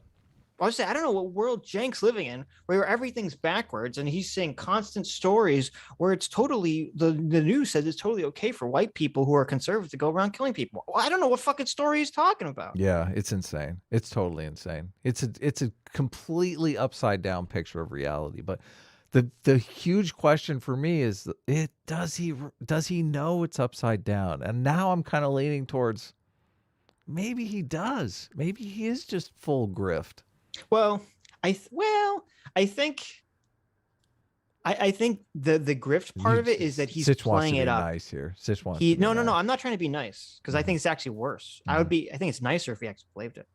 I think he does believe aspects of this, but then he just uses hyperbole because he knows that's what will get clicks. So, Cenk freaking out in the video, as you said, getting angry in the video. You as an avid listener of Scott Adams. No, this is exactly how Scott Adams pitched Trump's strategy. You're basically saying that Cenk is using the exact same strategy as Trump. Sure. Just massive hyperbole. Trump's strategy is not unique. It's a time and tested and true strategy. Yeah. Yes. Hyperbolize. Right. Yes. Keep it true enough.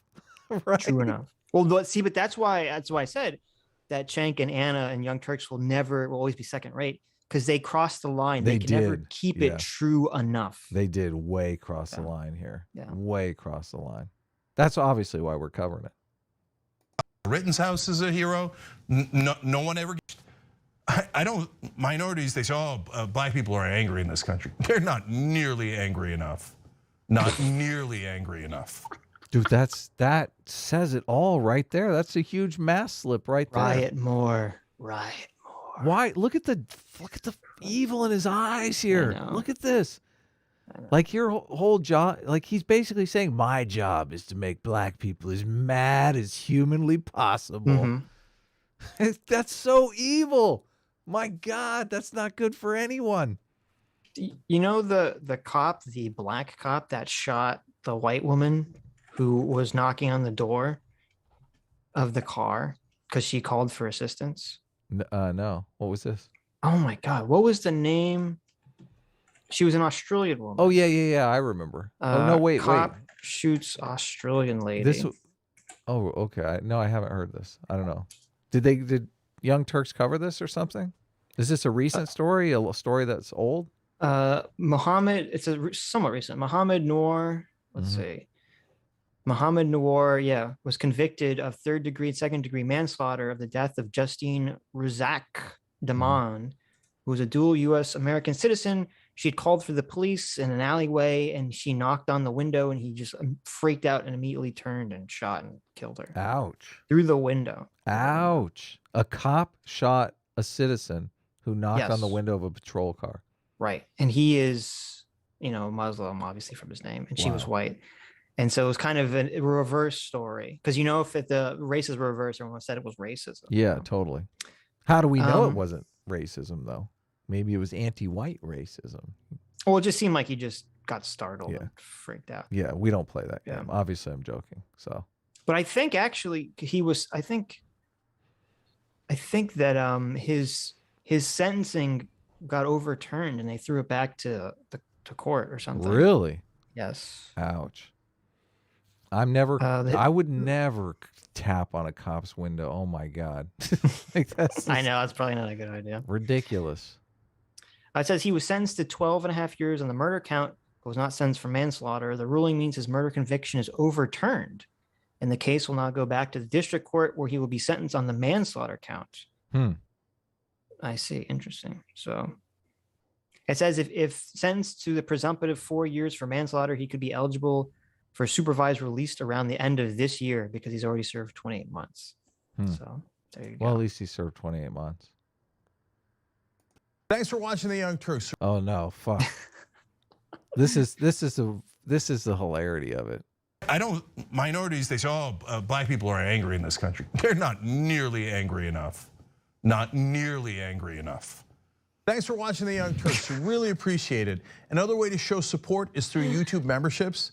You'll get to interact with us more. There's live chat emojis. We have to interact with them more.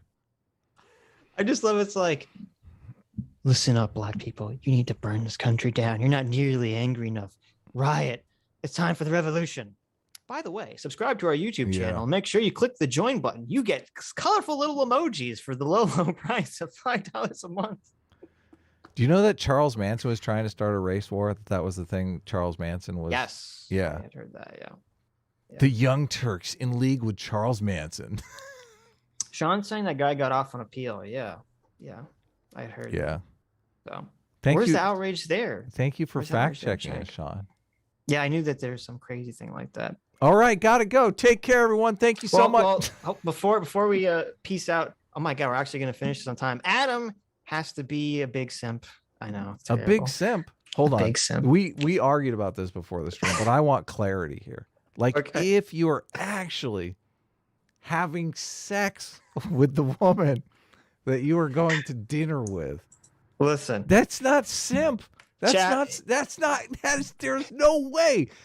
Like, words do not have meaning. If that's the definition, if you can have sex with a girl and still be a simp, that makes absolutely no sense. Listen, we've talked about this. If you ever do anything nice for a woman, okay, if you ever do anything a woman says having sex with a woman is doing something nice for them. No. She does it for you, okay? It's one-sided. It's one-sided.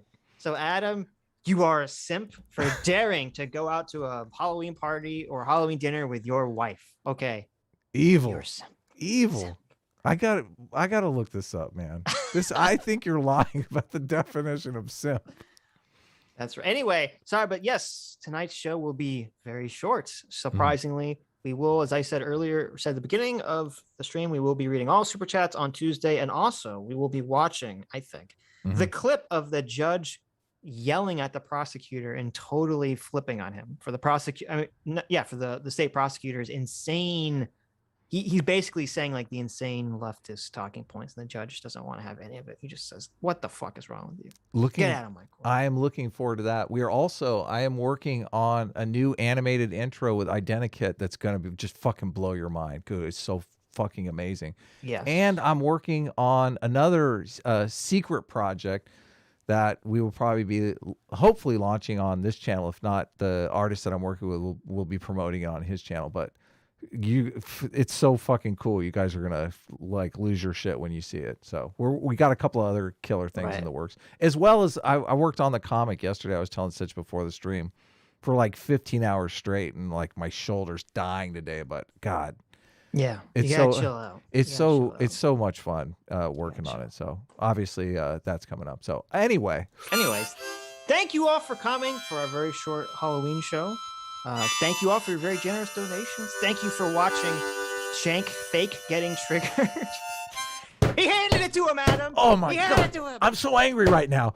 Playing this harmonica pisses me off so much. We'll see you all Tuesday where we watch the judge triggered out on the state prosecutor and read your super chats. And we all wish Adam a very happy date. A very simpy Halloween. A very simpy Halloween. Bye-bye. Bye-bye.